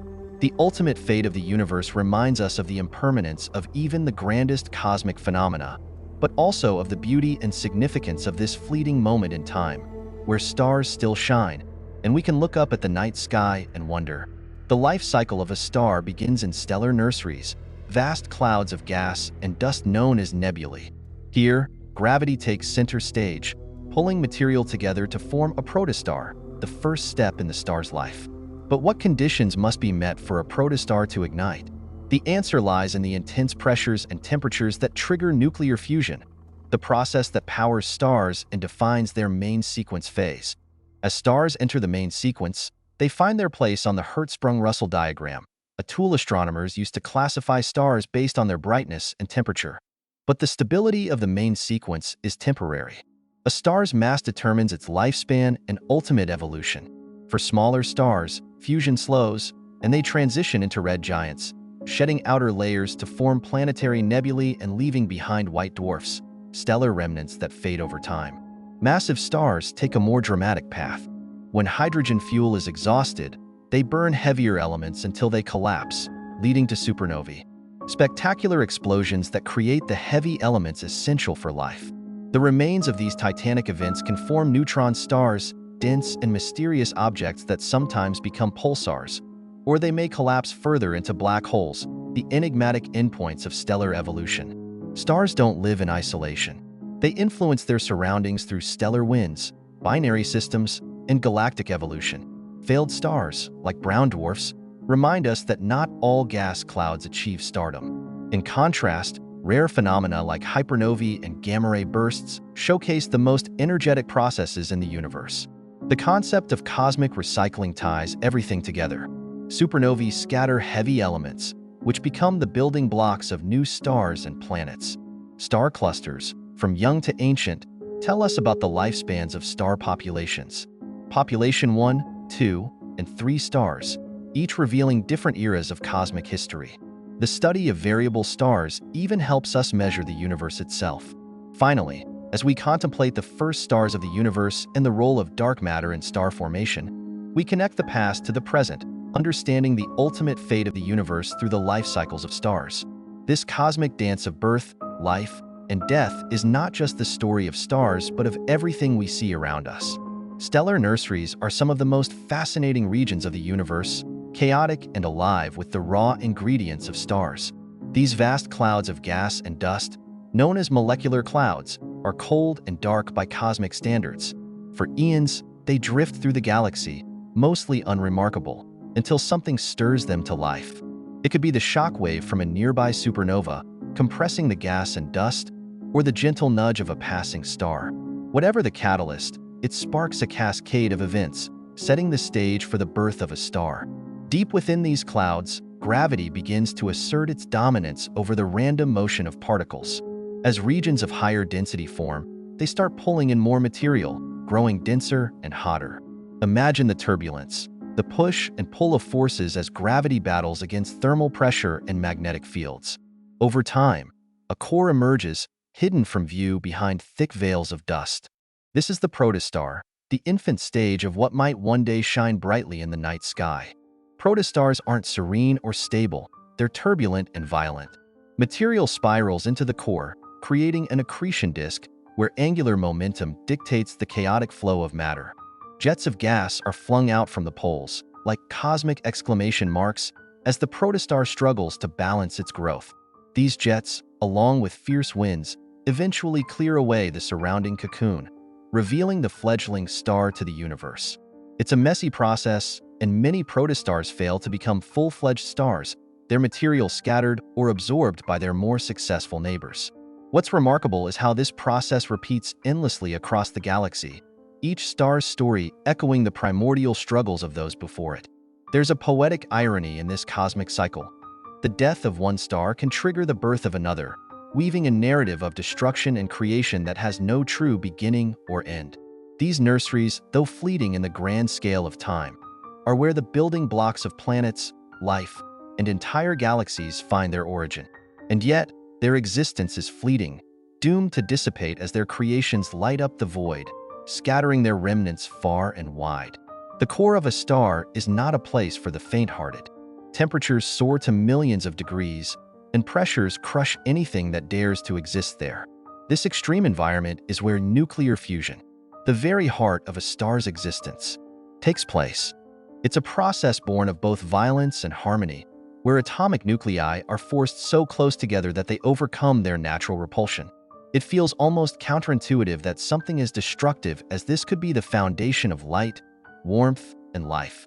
For a star like the Sun, it begins with hydrogen, the simplest and most abundant element in the universe. In its core, hydrogen nuclei, protons, slam into each other at unimaginable speeds.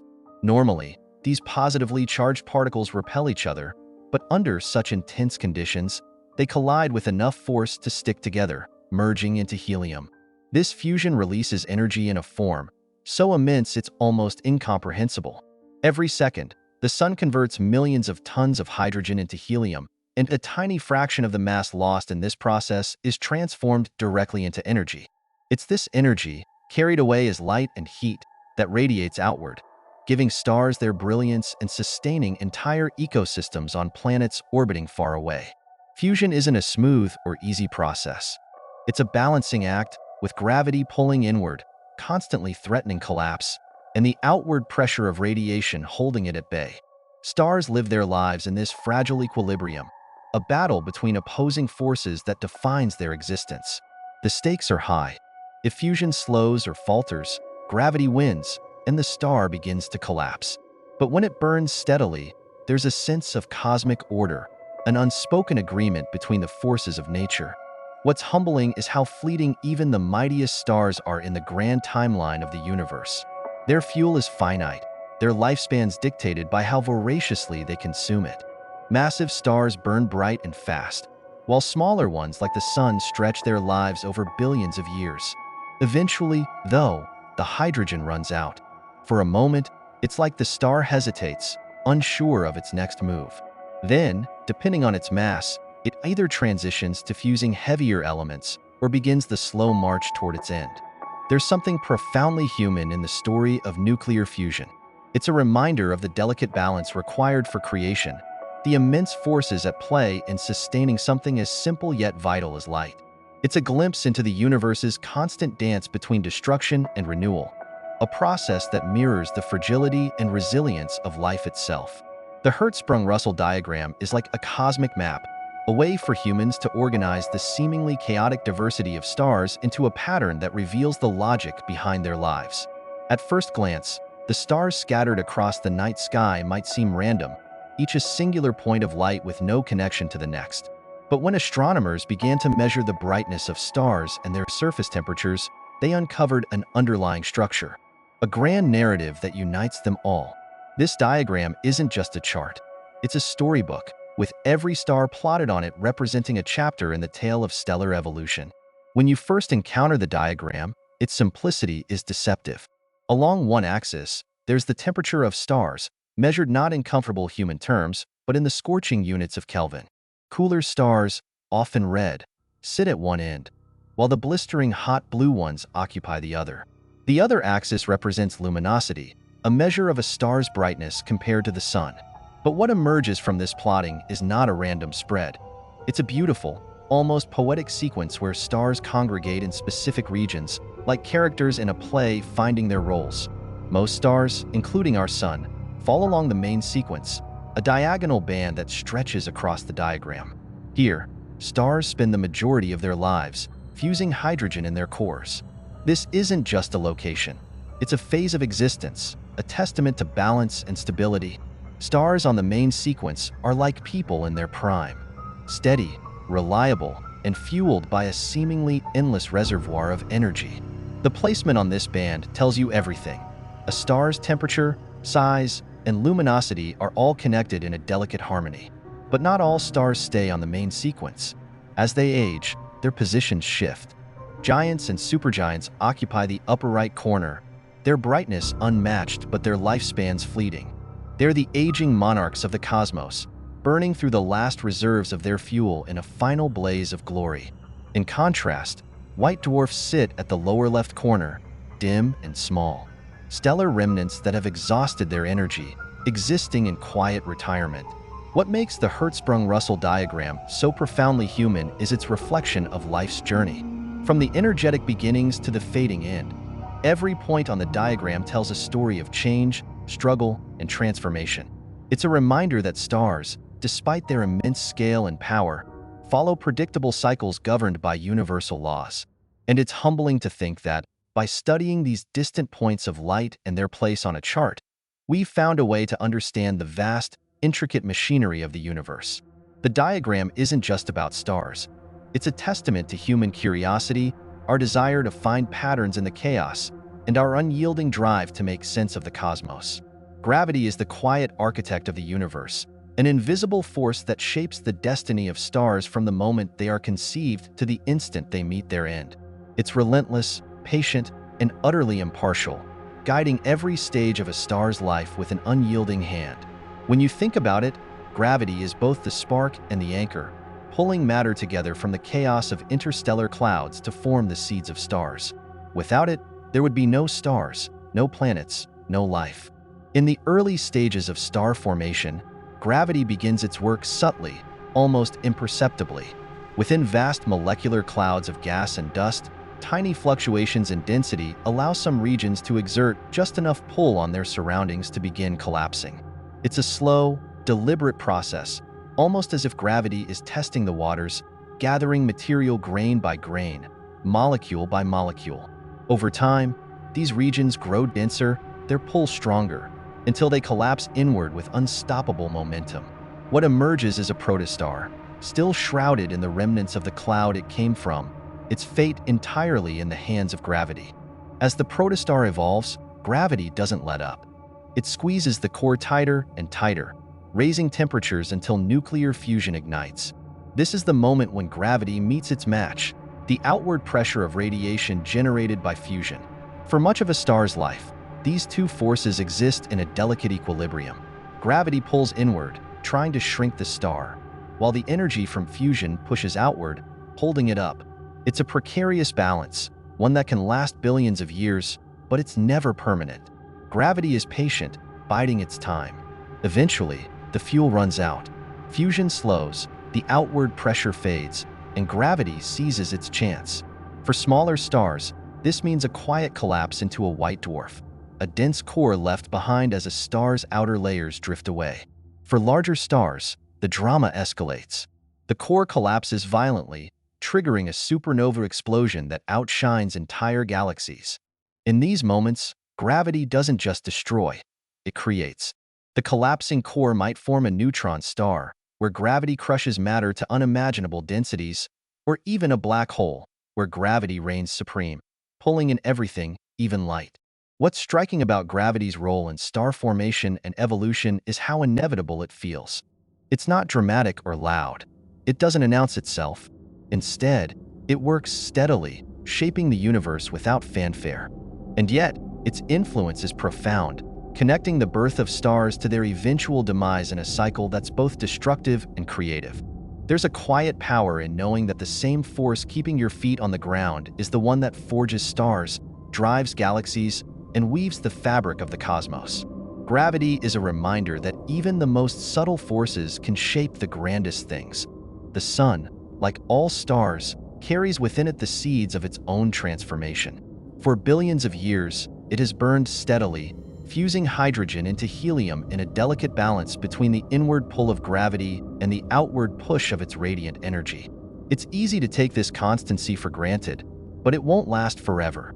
One day, the hydrogen in its core will run out, and when that happens, the sun's peaceful glow will give way to dramatic change.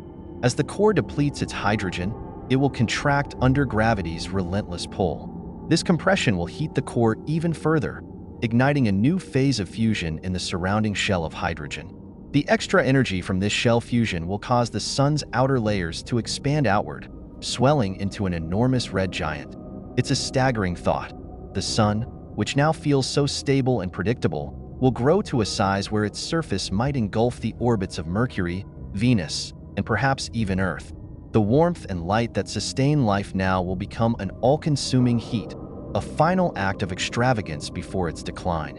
Life as a red giant is brief compared to the billions of years the sun has spent on the main sequence. In this swollen state, the outer layers are loosely held, and much of the sun's mass will drift away into space, forming a luminous shell of gas called a planetary nebula. What remains of the sun at its core is a white dwarf, a dense, smoldering remnant about the size of Earth, but with a mass nearly half that of its original self. A white dwarf doesn't shine because of fusion. Instead, it glows faintly with the residual heat left over from its former life. Over billions of years, it will slowly cool, fading into obscurity as a cold, dark husk. There's something profoundly humbling in knowing this is the sun's fate. Its red giant phase will mark both an end and a beginning, spreading elements forged in its core into the cosmos to be recycled into new stars, planets, and perhaps even life. The sun's death will echo in the creation of something new, a reminder of the cycles that govern not just stars but everything in the universe.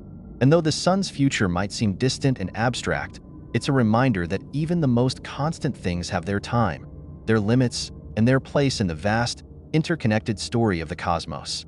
A supernova is one of the most cataclysmic events in the universe, but it's also one of the most creative. It's strange to think of something so violent as a birthplace, but that's exactly what a supernova is. A forge for the heaviest elements, the building blocks of planets, life, and everything that makes the universe what it is. These explosions don't just mark the end of a massive star. They're the moment where the star gives back to the cosmos, scattering the fruits of its lifetime into space in a single, breathtaking act.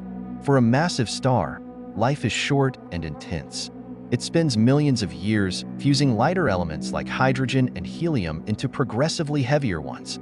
Deep within its core, these fusion reactions build a layered structure, like the rings of an onion, with iron at the center. But iron is a dead end. Unlike lighter elements, fusing iron doesn't release energy. It absorbs it. When the core is made of iron, the star reaches a tipping point. Fusion stops, and without the outward pressure to counteract gravity, the core collapses in a fraction of a second. The outer layers rush in, slamming into the core and rebounding in an explosion so powerful it briefly outshines an entire galaxy. This explosion is the supernova, and it's in these extreme conditions that heavy elements are born. The immense temperatures and pressures during the explosion drive rapid nuclear reactions that create elements heavier than iron: gold, platinum, uranium, and others. These elements, impossible to form in a star's normal life cycle, are forged in the chaos of the supernova and then flung into space with the debris of the star itself. The remnants of these explosions enrich the surrounding gas and dust, seeding the next generation of stars and planets with the raw materials for worlds and life. What's extraordinary is how intimately connected we are to these cosmic events. Every atom of gold in a wedding ring, every trace of iodine in the human body, every bit of uranium powering a reactor. All of it was made in a supernova billions of years ago. It's a humbling realization to know that the heavy elements we rely on and cherish were born in the death throes of ancient stars. Supernovae are reminders of the universe's cycle of destruction and creation, where even the most violent ends can give rise to something new and extraordinary. Neutron stars are among the most extreme objects in the universe, the remnants of massive stars that ended their lives in cataclysmic supernova explosions. What's left behind is a core so dense, so compact, that it defies our intuition about matter and space. Imagine compressing a star several times the mass of the sun into a sphere just a few miles across. Smaller than a city. It's like squeezing Mount Everest into a sugar cube, a feat that seems impossible until you realize it's governed by the unyielding laws of physics at their most extreme. These remnants are held together by gravity, so strong that even the atoms themselves collapse.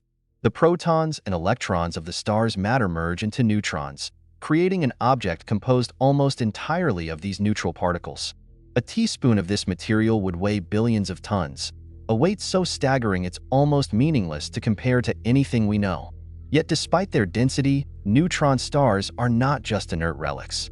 They are dynamic, strange, and full of surprises. Some neutron stars spin, and not just casually. They rotate at dizzying speeds, sometimes hundreds of times per second.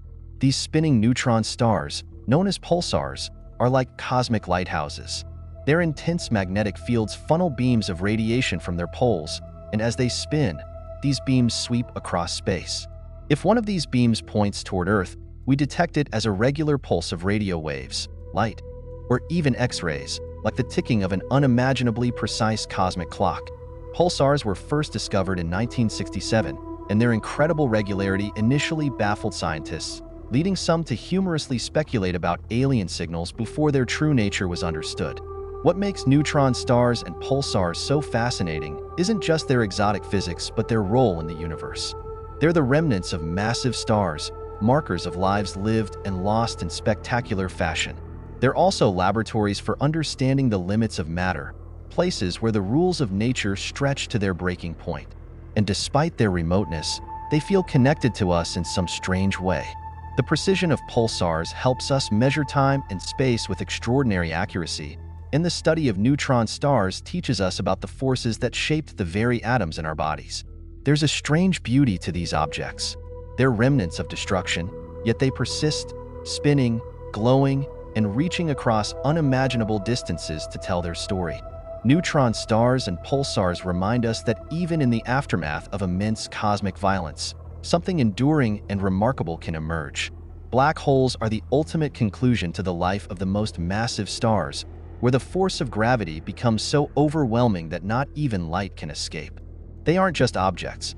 They're regions of space where the rules of physics, as we know them, are pushed to their absolute limits. Their story begins with a star that has lived fast and burned through its nuclear fuel at an incredible rate. When the fuel is gone, fusion stops, and the balance that once held the star in equilibrium collapses in an instant. The core implodes, crushed under its own gravity, and if the mass is great enough, no known force can stop the collapse. The result is a black hole, a singularity hidden behind an event horizon, the point of no return. To imagine a black hole is to grapple with the incomprehensible. All the mass of a massive star, perhaps several times that of the sun, is squeezed into an infinitesimal point where density becomes infinite. Around this singularity is the event horizon, the invisible boundary that marks the edge of the black hole. Anything that crosses this threshold is lost forever, pulled inexorably inward by gravity's overwhelming force. It's not just matter that disappears into a black hole. Time itself behaves differently near this edge, stretching and slowing in ways that defy our everyday understanding. But black holes aren't merely cosmic vacuum cleaners devouring everything in their path. They are, in many ways, creators as much as they are destroyers. Their immense gravitational pull can sculpt galaxies, anchoring the swirling dance of stars around them. Some black holes, especially the supermassive ones at the centers of galaxies, act as engines of incredible energy, powering quasars and other luminous phenomena as they consume surrounding matter. Gas and dust spiraling into a black hole heat up to millions of degrees, releasing radiation that can outshine entire galaxies. These feeding frenzies are fleeting on cosmic timescales, but their impact reverberates across the universe. There's a profound mystery in black holes, something both terrifying and awe-inspiring. They represent the edge of our knowledge, places where our current understanding of physics falters. What lies beyond the event horizon? Does the singularity hold clues to a deeper theory of gravity, one that unites general relativity with quantum mechanics? These questions remain unanswered, but black holes are not just enigmatic voids. They're a reminder of the universe's extremes, its capacity for both destruction and renewal, and its endless ability to surprise us. For all their complexity, black holes connect to us in ways we might not expect. They are born of stars, and their gravity and influence play a role in shaping the cosmos we call home. Even in their darkness, they illuminate the boundaries of what's possible, urging us to look deeper, think harder, and reach further. Stars are the beating hearts of galaxies, their life cycles shaping everything around them in ways both subtle and profound. A galaxy is more than just a collection of stars. It is a dynamic ecosystem, and stars drive its evolution like engines of creation and destruction. When a star is born, it doesn't just quietly add to the galaxy's glow. Its energy, radiation, and eventual death ripple outward, influencing the gas, dust, and other stars that share its space. Over billions of years, these cumulative effects define the structure, composition, and even the future of the galaxy. It begins in the dense clouds of gas and dust scattered throughout a galaxy, the nurseries where stars form. Massive young stars, born in clusters, burn hot and bright, unleashing intense radiation and powerful stellar winds that carve through the surrounding material. These winds sculpt and compress the nearby gas, sometimes triggering the birth of new stars and sometimes dispersing the raw material needed for future generations. In this way, stars act as both creators and inhibitors, balancing the delicate interplay between growth and stagnation. The story doesn't end there. As stars age and die, their impacts grow even more dramatic. Smaller stars like the Sun eventually shed their outer layers into space, enriching the interstellar medium with heavier elements forged during their lifetimes. Massive stars, on the other hand, end their lives in supernova explosions, some of the most energetic events in the universe. These explosions not only scatter heavy elements, but also send shockwaves through the galaxy, compressing gas clouds and potentially triggering new waves of star formation. At the same time, they can blast apart existing clouds, halting the process altogether in some regions. It's a chaotic balance, with the death of one star often giving birth to another. On larger scales, the effects of stars accumulate over time, shaping the galaxy itself. The chemical enrichment from countless stellar deaths builds up the heavier elements necessary for planets, complex chemistry, and eventually life. This enrichment is not uniform. It creates gradients of composition, with older, simpler stars often found in a galaxy's outskirts and younger, metal-rich stars near its center. These variations tell the story of a galaxy's history, its cycles of star formation, and the forces that shaped it. Even black holes, born from the deaths of massive stars, leave their mark. Their immense gravity can influence the motion of stars and gas in their vicinity, and their energetic outbursts, when actively feeding, can regulate star formation on galactic scales. Through these interactions, stars and their remnants become the architects of galaxies, shaping not just their appearance, but their very essence. Stars are not isolated actors in the universe. They are participants in a grand cosmic interplay. Their light reveals the structure of galaxies, their lives create the elements that fill them, and their deaths drive the processes that keep galaxies evolving. To look at a galaxy is to see the collective story of its stars, a story of birth, transformation, and endless cycles, where even the smallest star plays a role in the larger cosmic dance.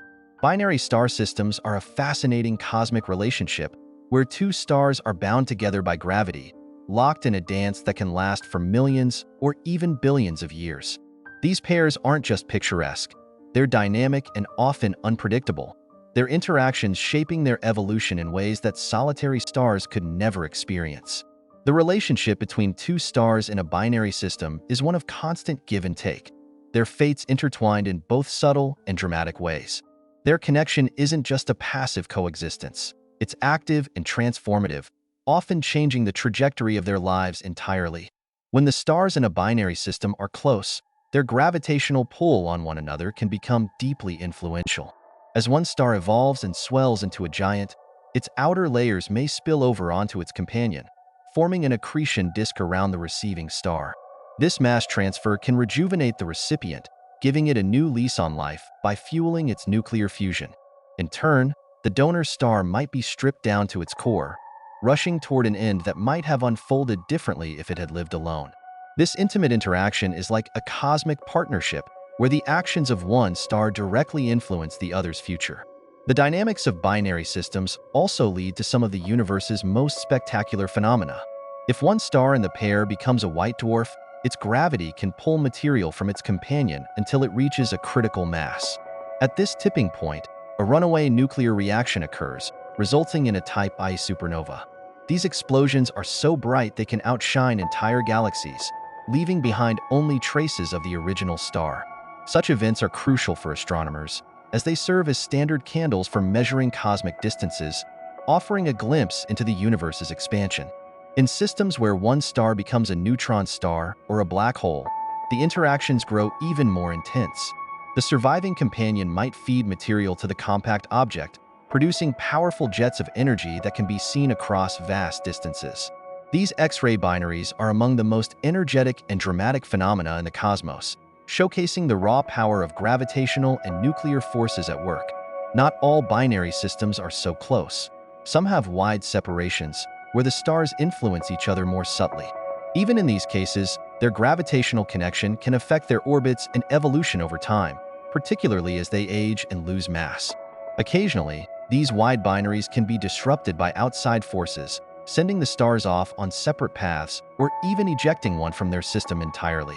What makes binary star systems so captivating is their diversity. They range from harmonious pairs that evolve quietly together to turbulent relationships where violent interactions dictate their fates. They remind us that even in the vast and seemingly solitary expanse of space, relationships can profoundly shape the life stories of those bound together. In binary systems, the stars aren't just existing side by side.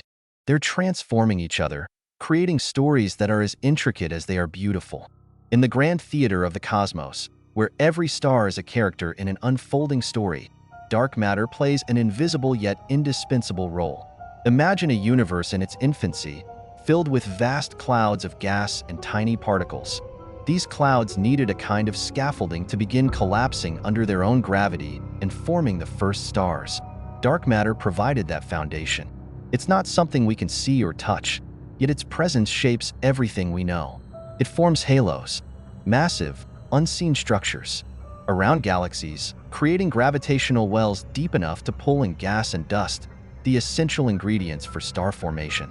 Without dark matter, the universe would be a very different place. The gas needed to form stars would disperse too quickly, spread thin across the cosmos, unable to coalesce into the dense pockets necessary to ignite nuclear fusion. Dark matter acts like an unseen hand, gathering and stabilizing these elements in its gravitational embrace. Over time, the interactions between the ordinary matter we can see, gas, dust, and eventually stars, and the dark matter we cannot see create the conditions for galaxies to form and evolve. In a sense, dark matter is the silent architect of the universe, shaping its structure and influencing its destiny. Yet, there's something profoundly human about the way we interact with the idea of dark matter. It reminds us of how much we don't know, how much is left to discover. For centuries, people have gazed at the stars, seeking to understand not just what they are, but what lies beyond them, and why they exist at all. Dark matter challenges our understanding, urging us to look deeper and think harder. It's humbling to realize that most of the matter in the universe is hidden from our view, a reminder of how limited our perception can be. And yet, it's also exhilarating to know that the stars themselves, these ancient beacons of light and life, owe their existence to something so profoundly enigmatic. Every new discovery about dark matter feels like a tiny step closer to answering the bigger questions about our place in the cosmos. It's not just science. It's a story of curiosity and perseverance. The pursuit of understanding dark matter is driven by the same human spirit that has led us to explore the depths of oceans and the far reaches of our planet. We may not have all the answers yet, but the journey of discovery is as essential as the stars themselves. In the vast tapestry of the cosmos, not every celestial body fulfills its potential to become a star. Brown dwarfs are like the dreamers who never quite make it to stardom, but their story is no less fascinating. They start out with the same ambitions as stars, forming from collapsing clouds of gas and dust, but something essential is missing. Enough mass to ignite the nuclear fusion that powers a true star. They hover in the liminal space between planets and stars, a category unto themselves, both enigmatic and misunderstood. There's a poignancy to the existence of brown dwarfs. They try. They truly do. The gravitational forces within them squeeze and heat their cores, creating the faintest glimmers of warmth. For a time, they can burn deuterium, a heavier form of hydrogen. But this fleeting process doesn't last. Without the heft to sustain fusion, they fade into a dim, reddish glow, barely perceptible against the vast darkness of space. It's a reminder that the cosmos, like life itself, is full of almosts and what-ifs. And yet, these failed stars are not failures at all. They are survivors, enduring in environments where the odds are stacked against them. What makes brown dwarfs compelling isn't just their struggle, but their persistence. They can linger for billions of years, quietly radiating heat and light in the infrared spectrum, invisible to the human eye but detectable with the right tools. Their existence challenges our neat definitions of what constitutes a star or a planet. Some brown dwarfs even blur the line further by hosting their own planetary systems, turning the tables and becoming something akin to suns in their own right, albeit faint and modest ones. When we study brown dwarfs, it's not just about understanding them, but also about exploring the boundaries of what's possible in the universe. They teach us that not everything needs to fit into a tidy category to have value or significance. In a way, they reflect something deeply human. The idea that identity and worth aren't always defined by success in the conventional sense. They show us that even in their quiet, unassuming way, they have a place in the cosmic story, adding texture and depth to the universe we're still striving to understand. In the grand narrative of the universe, some stars end their lives not with a whisper, but with an explosion so powerful it reshapes the very fabric of space and time. Hypernovae are the ultimate act of cosmic defiance, the final performance of a massive star that refuses to go quietly into the void. These explosions are the result of stars far larger than our Sun, collapsing under their own immense gravity. When their cores give out, the energy released is staggering, creating one of the most luminous events in the cosmos. For a brief moment, a single hypernova can outshine an entire galaxy, its light traveling across billions of years to reach us, carrying the story of a star's death long after the star itself has vanished. But the story doesn't end there. Hypernovae often come with a companion act, gamma ray bursts. These are jets of energy unleashed in the final throes of the star's life, shooting out at nearly the speed of light.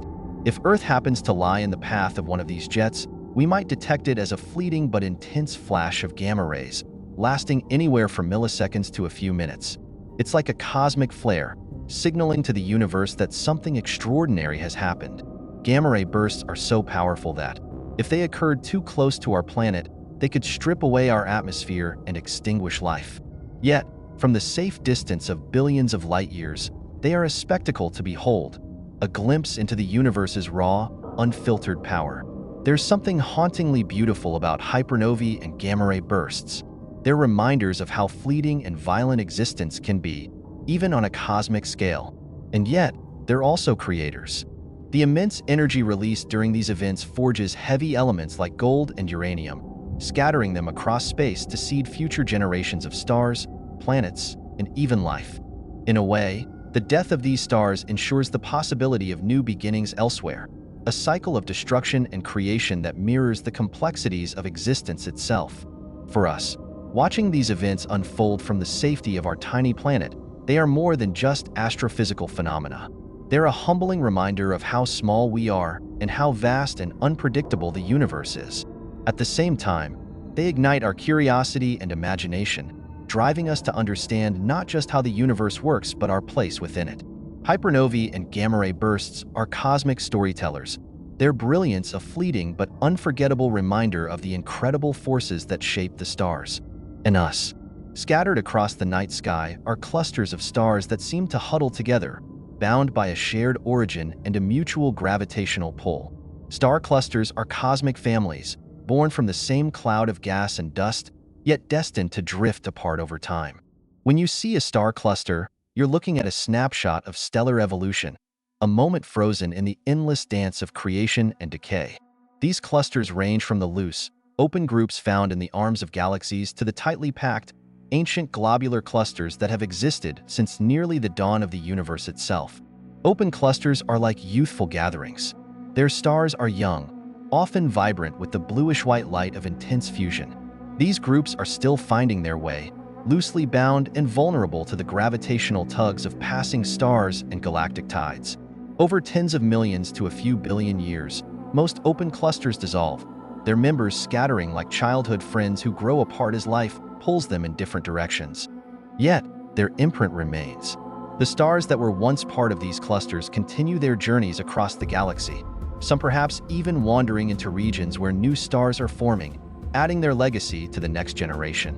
Globular clusters, on the other hand, are the elders of the cosmos, vast spheres of stars that have survived for billions of years. Their members are old, often burning with the dim light of stars nearing the ends of their lives.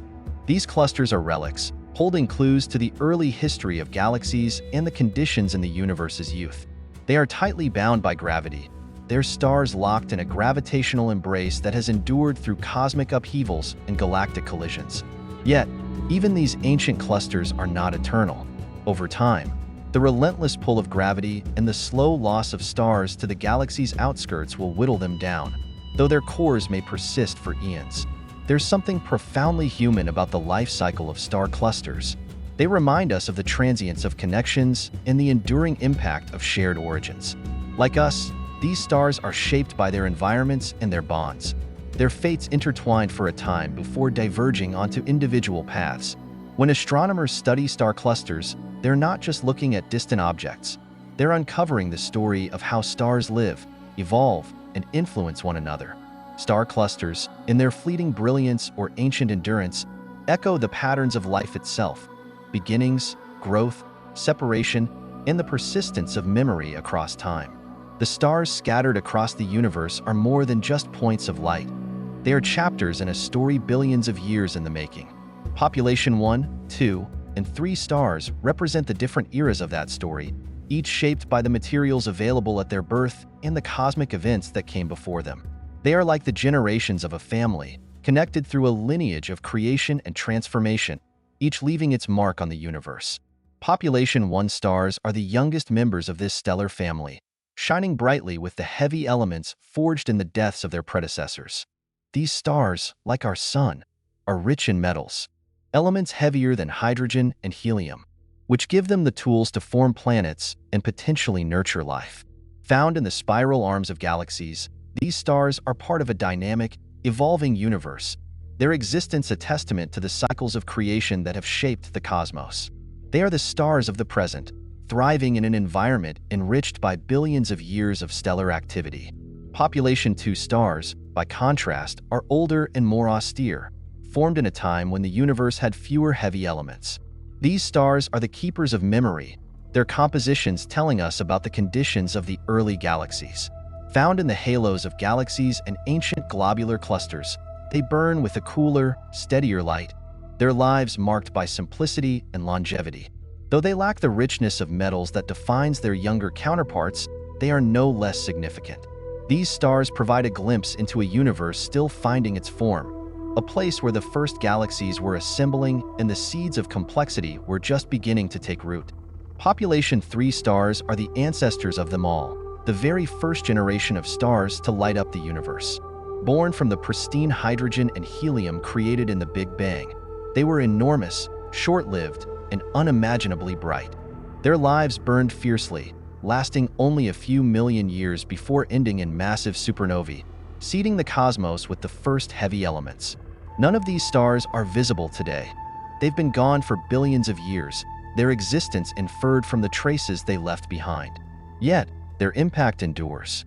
They were the pioneers, transforming a dark, formless universe into one filled with light and possibility. When we study these populations, we're piecing together a vast, cosmic genealogy. It's a story of growth, change, and connection, one that stretches across billions of years and unimaginable distances. Each star, whether young and vibrant or ancient and fading, carries the legacy of those that came before it. In their light, we find the history of the universe itself, a reminder that even the smallest points of light are part of something unimaginably vast and beautiful. Stars are not static. They are dynamic, living things in a cosmic sense, constantly interacting with their surroundings. Stellar winds are one of the ways stars assert their presence, streams of charged particles flowing outward into space at incredible speeds. These winds are not just a byproduct of a star's existence. They are powerful forces that shape the environments around them. Picture the sun's solar wind, a gentle breeze compared to some of the fierce storms that massive stars unleash. Yet even this gentle wind influences Earth, driving phenomena like auroras and helping to shape the protective bubble of the heliosphere that shields our solar system from interstellar radiation.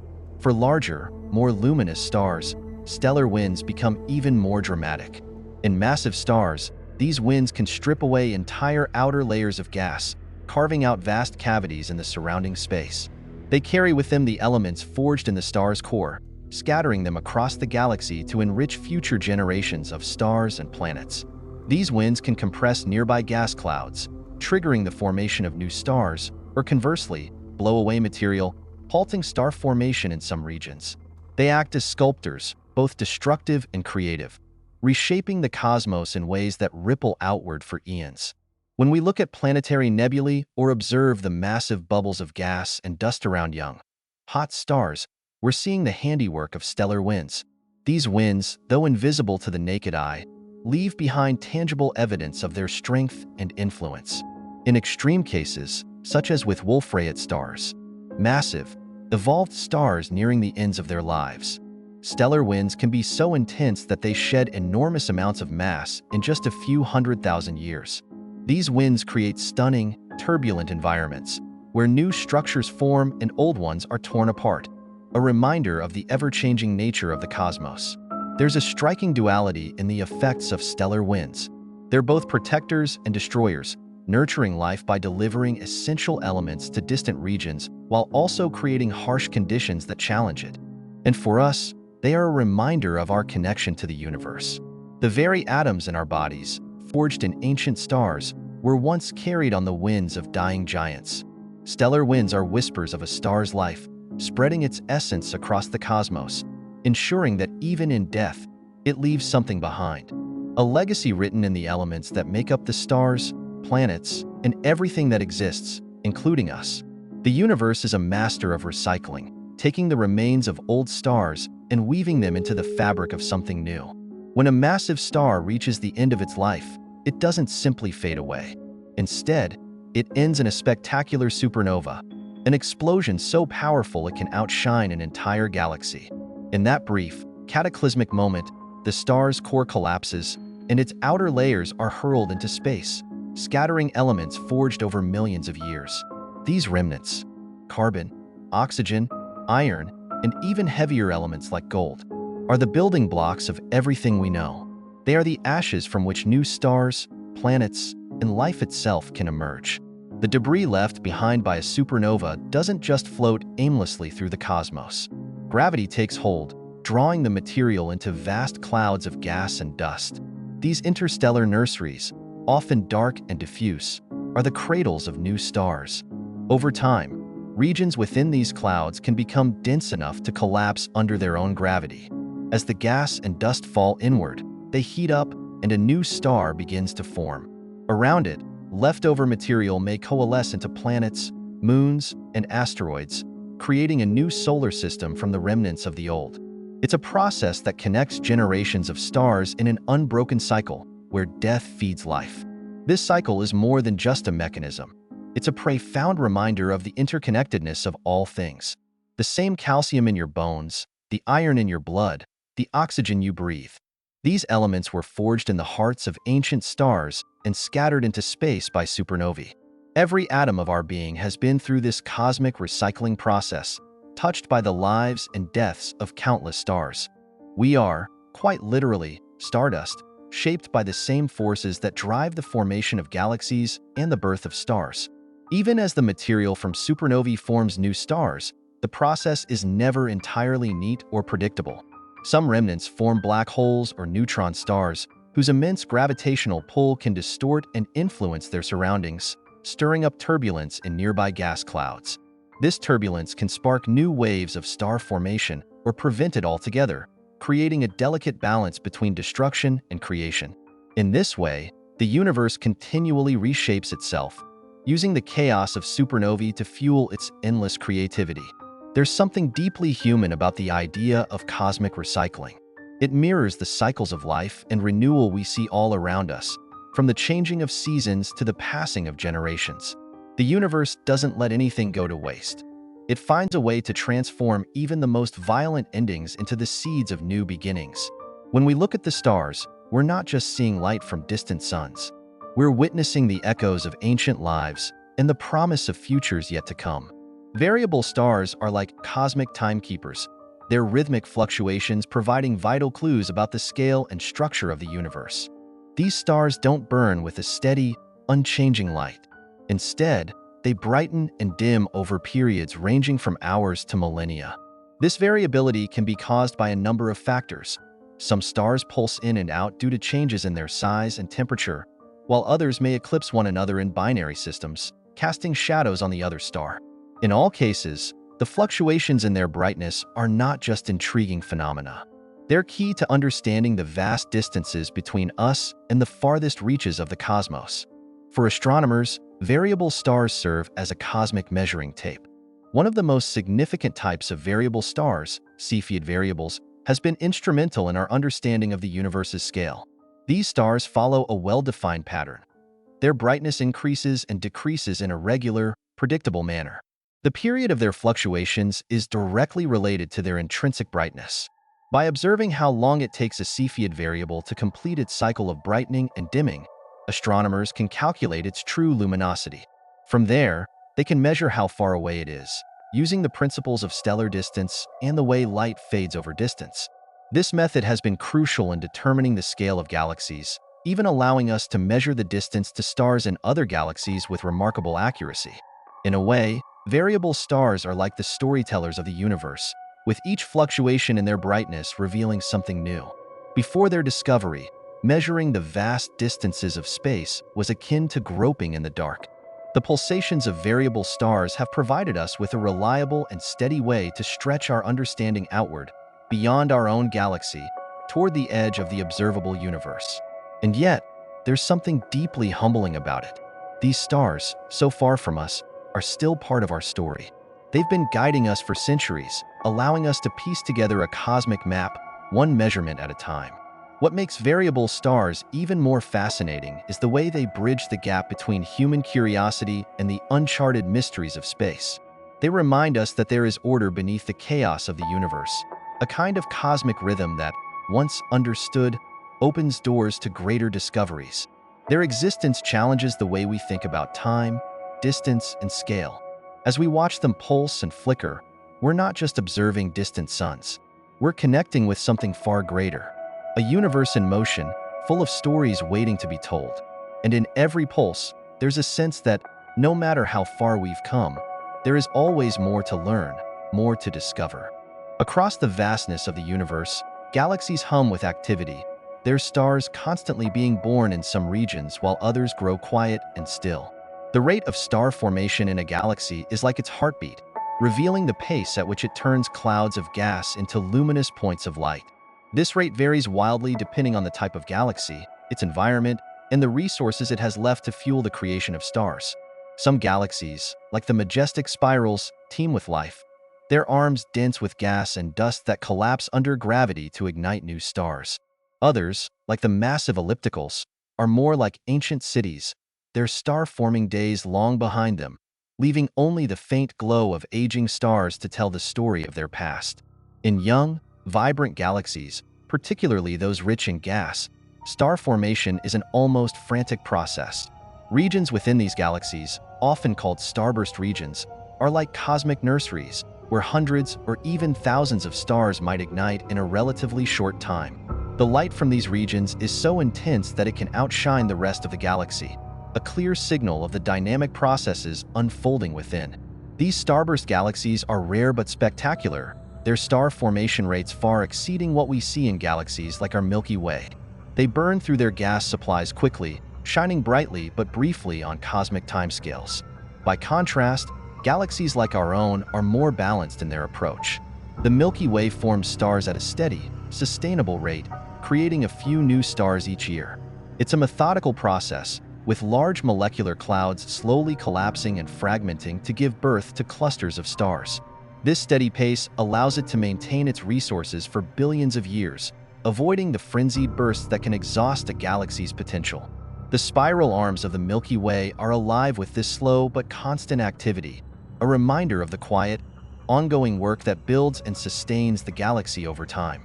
Then there are galaxies that have all but ceased forming stars. In elliptical galaxies and many dwarf galaxies, the gas needed to form stars has been depleted or expelled, leaving them with no raw materials to fuel new generations of stars.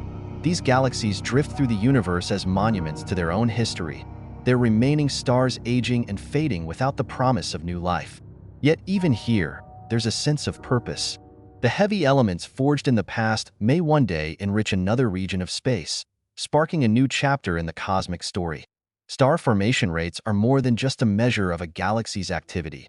They are a glimpse into its character, its history, and its future. They reveal how galaxies evolve, how they grow and change, and how they eventually quiet down. Each galaxy, with its unique rhythm of creation and stillness, contributes to the rich tapestry of the cosmos. When we study these rates, we're not just learning about distant systems. We're gaining insight into the forces that have shaped our own galaxy and the universe that surrounds us. A universe constantly in motion, forever creating and recreating itself. The first stars of the universe, known as population 3 stars, were unlike anything that exists today. They were born in a time when the universe was young, only a few 100 million years old, and filled with the pristine gases left over from the Big Bang. These stars emerged in a cosmos devoid of the heavy elements that now fill the periodic table, formed entirely from hydrogen, helium, and traces of lithium. Without metals to regulate their temperatures and control the collapse of their forming clouds, these stars grew to be enormous, hundreds of times the mass of the Sun, burning with a ferocity that could scarcely be imagined. Their lives were both brilliant and tragically brief. Lacking the stabilizing influence of heavier elements, population 3 stars consumed their nuclear fuel at an astonishing rate, burning out in just a few million years. Yet, in those fleeting lifetimes, they changed the universe forever. Their intense heat and radiation ionized the surrounding gas, transforming a dark, neutral cosmos into one filled with light and charged particles. They were architects of change, paving the way for the formation of galaxies and the stars that would come after them. And when they died spectacularly, collapsing in supernovae or even hypernovae that scattered the first heavy elements across space. These heavy elements, carbon, oxygen, iron, and beyond, were gifts to the cosmos, seeds of complexity that made the existence of planets, life, and even us possible. The deaths of population 3 stars marked the end of one era and the beginning of another, as their remnants enriched the next generation of stars, creating the conditions for the diversity we see in the universe today. Although none of these first stars remain, they lived too briefly and too violently. Traces of their existence linger in the ancient light of the cosmos and in the chemical fingerprints of old stars formed in their aftermath. To imagine population 3 stars is to picture the universe in its infancy, raw and untamed, taking its first steps toward the intricate structure we know now. Their story is a reminder that even in their absence, these long-gone stars left a legacy that echoes across time and space. Every atom in our bodies owes its origin to the processes they set in motion, their short lives marking the beginning of a vast cosmic journey that continues to unfold. The first stars were more than just celestial objects. They were the universe's first creators, sparking the alchemy that turned simplicity into richness, light into life. As we close this journey through the cosmos, let's take a moment to marvel at the stars above. Celestial storytellers that bridge the past, present, and future. Their life cycles remind us that even the most luminous entities have beginnings and endings, and through their lives, they shape the universe itself. Thank you for joining me on this exploration of the stars. If you enjoyed unraveling the mysteries of the cosmos, don't let this adventure end here. Hit that like button to show your love for the stars, and subscribe to keep the universe close at hand. Together, we'll continue exploring the wonders of existence, one video at a time. See you next time under the infinite sky.